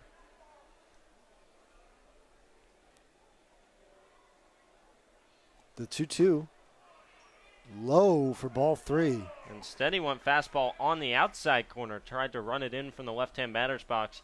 Just missed below the knees to Osuna. It did not miss by a whole lot, but now a full count to the slugging first baseman. He has 2 hits on the day, 2 for 2 with an intentional walk. That time he swings through it for strike 3.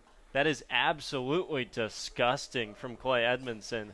One slider on the inside corner, and Osuna was a good second out in front of that. He was caught way out in front indeed.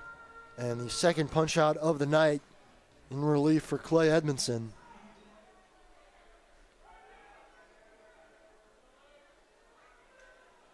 Has worked two innings 2 other times this season as he gets a swing and a foul tip into the mitt for strike 1. Back on June 23rd against the Sharks. Struck out 4 in 2 scoreless innings on June 14th. As he gets a ground ball over to J.D. Suarez, who fields it calmly and gets it over to Eli Wiesner to end the inning. Another 1-2-3 inning for Clay Edmondson. Last at bats coming up here for the HiToms as they look to extend this game just a little longer. We go to the 9th inning. Holly Springs leads it 4-3. You're listening on HiTom Radio.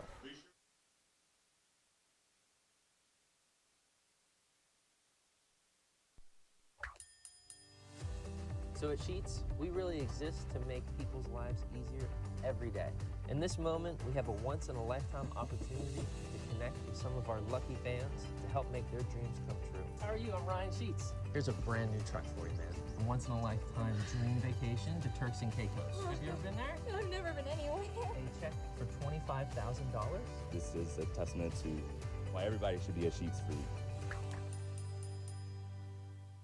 Hey everyone, Andrew Selliver here. Bring your group outing to Finch Field to watch the HiToms play all summer long. For groups of 12 or more, we have 3 different group rates. For $6 per person, you can get general admission tickets. At $9, we provide a meal package of a hot dog, chips, and a drink in addition to the GA ticket. And finally, for $15 a person, you get our all-you-can-eat ticket package. For more information on group tickets, visit our website at HiToms.com or email Zach at HiToms.com for more information.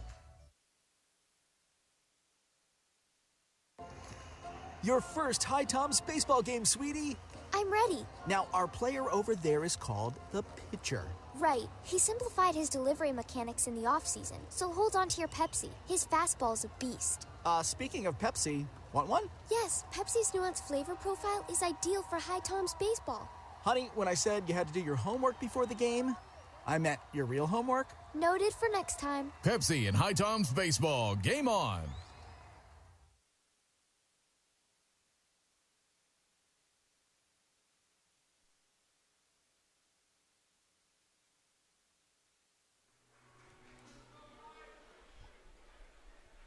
Last 3 outs, last chance for the HiToms as they try and come back in this one. They led it at 1 point, 3-0. That was all the way back in the 2nd inning, but Holly Springs has chipped away and they hold on to a 4-3 lead. It is Michael Foltz Jr. on to try and close out the game and earn the save. First pitch to Rowan Watt, who's in to pinch hit,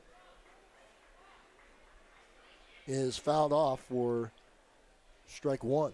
So Watt comes in for Suarez. Another fantastic bullpen arm for the Salamanders. HiToms have faced the 4 best out of the Holly Springs bullpen tonight. Holly Springs very clearly going for the win in their first game of the second half. They had 2 days off after Sunday. Turning to action here. 0-2 pitch, a swing and a miss for strike 3. That is 3 straight Ks for HiToms batters as Watt goes down on 3 pitches. And that's out number 1. Foltz making it look easy. For Foltz, he's pitched in 11 games. 2 saves already, looking for number 3 on the year. 13 innings pitched, 18 Ks to 3 walks and 5 hits. A perfect 0.00 ERA to lead the CPL. And he's trying to slam the door on HPT here.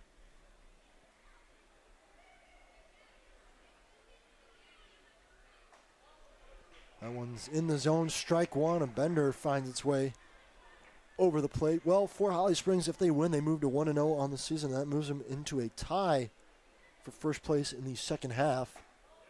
As another pitch quickly in the zone, 0-2 to Johnson. And he's mixing it up on the bump, is Foltz Jr. The lefty is pounding the zone to start the 9. 5 pitches, 5 strikes, working quickly and delivers the 0-2 home. It's low for a ball. First miss on the night. Morehead City and Florence both at 1-0 to start the year. The HiToms, a loss would drop them to 1-1. And a full game and a half back of Ashboro.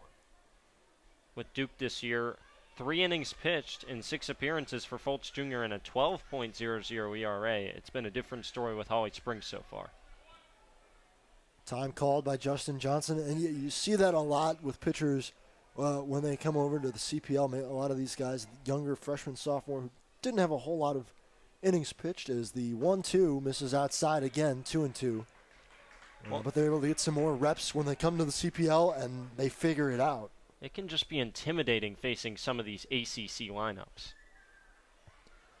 2-2 is ripped foul out of play by Johnson. Because the ACC stacks up with the best of them, and when Fultz Jr. comes into a game for Duke, he's facing some of the best batters in the country. In the CPL, it lightens up a little bit. Ball missed outside, 3-2. Justin Johnson working a good at bat here. Was behind in the count, 0-2. Fouled a couple pitches off, and now 3 balls. Run the count full. Johnson just trying to get aboard here, get a rally started for the HiToms with 1 out in the ninth. 3-2 pitch is grounded over to first base. Taking it to the bag himself is Ozuna for the second out. Well, a really good AB there by Justin Johnson. He might have swung at ball 4 there below the knees and outside, and he grounds it out, but still put together a nice AB. Battle back to a full count, just couldn't quite get aboard. Tough for Johnson in that spot. Might have been a little off the plate for ball 4, but at the same time, you don't want to go down looking for the second out of the ninth inning. As Eli Wiesner steps in, HiToms down to their final batter. And ball 1 misses low.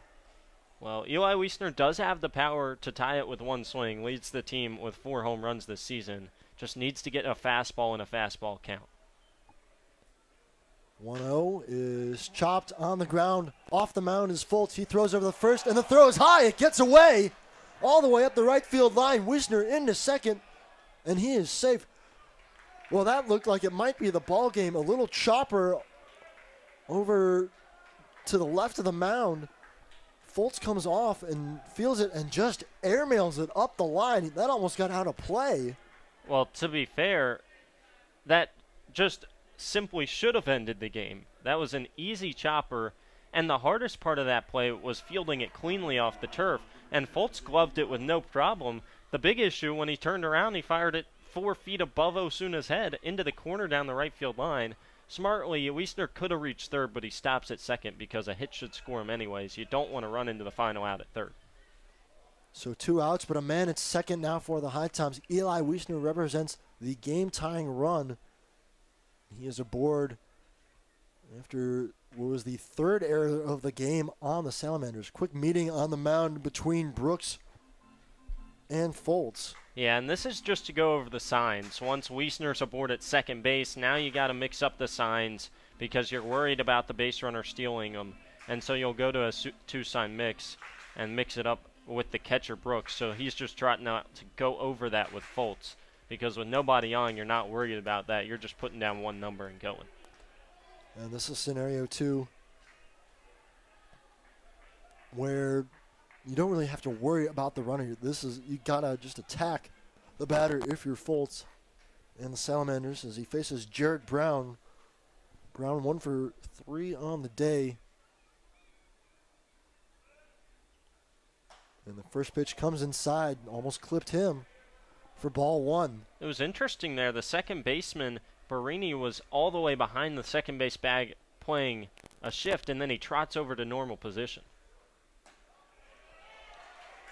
Ball finds the zone, 1-1.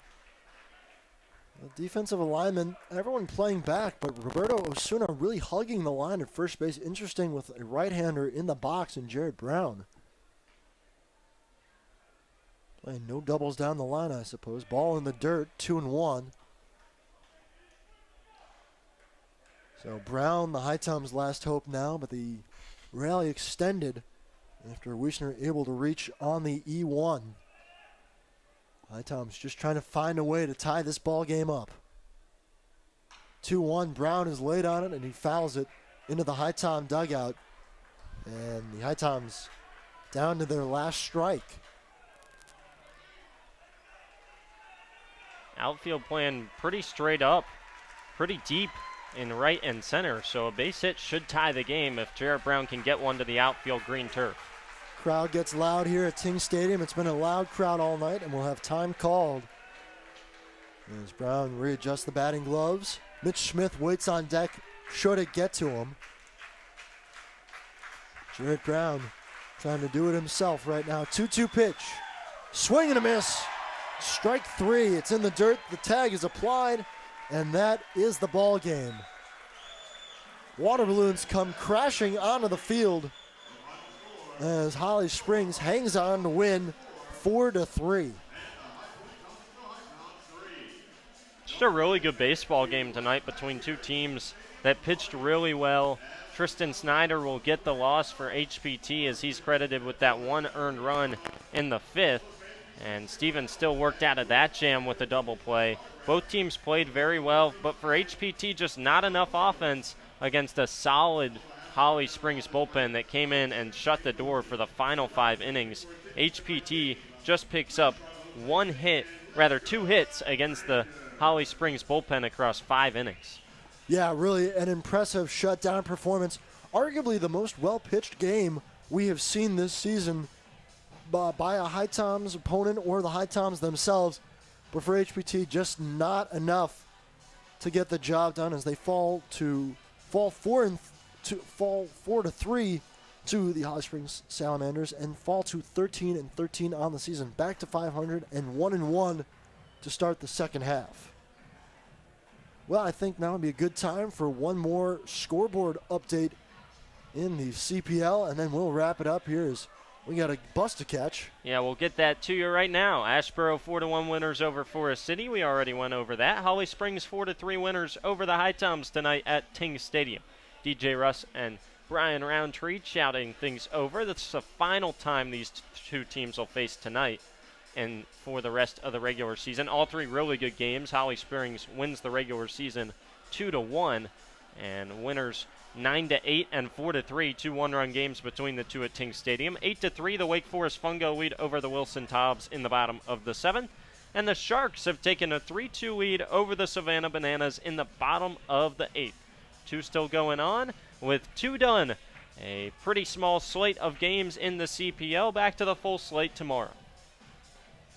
There you go. A much busier day tomorrow. HiToms will be in action. They take on the Martinsville Mustangs. HiTom Radio will be there once again for that one from Hooker Field.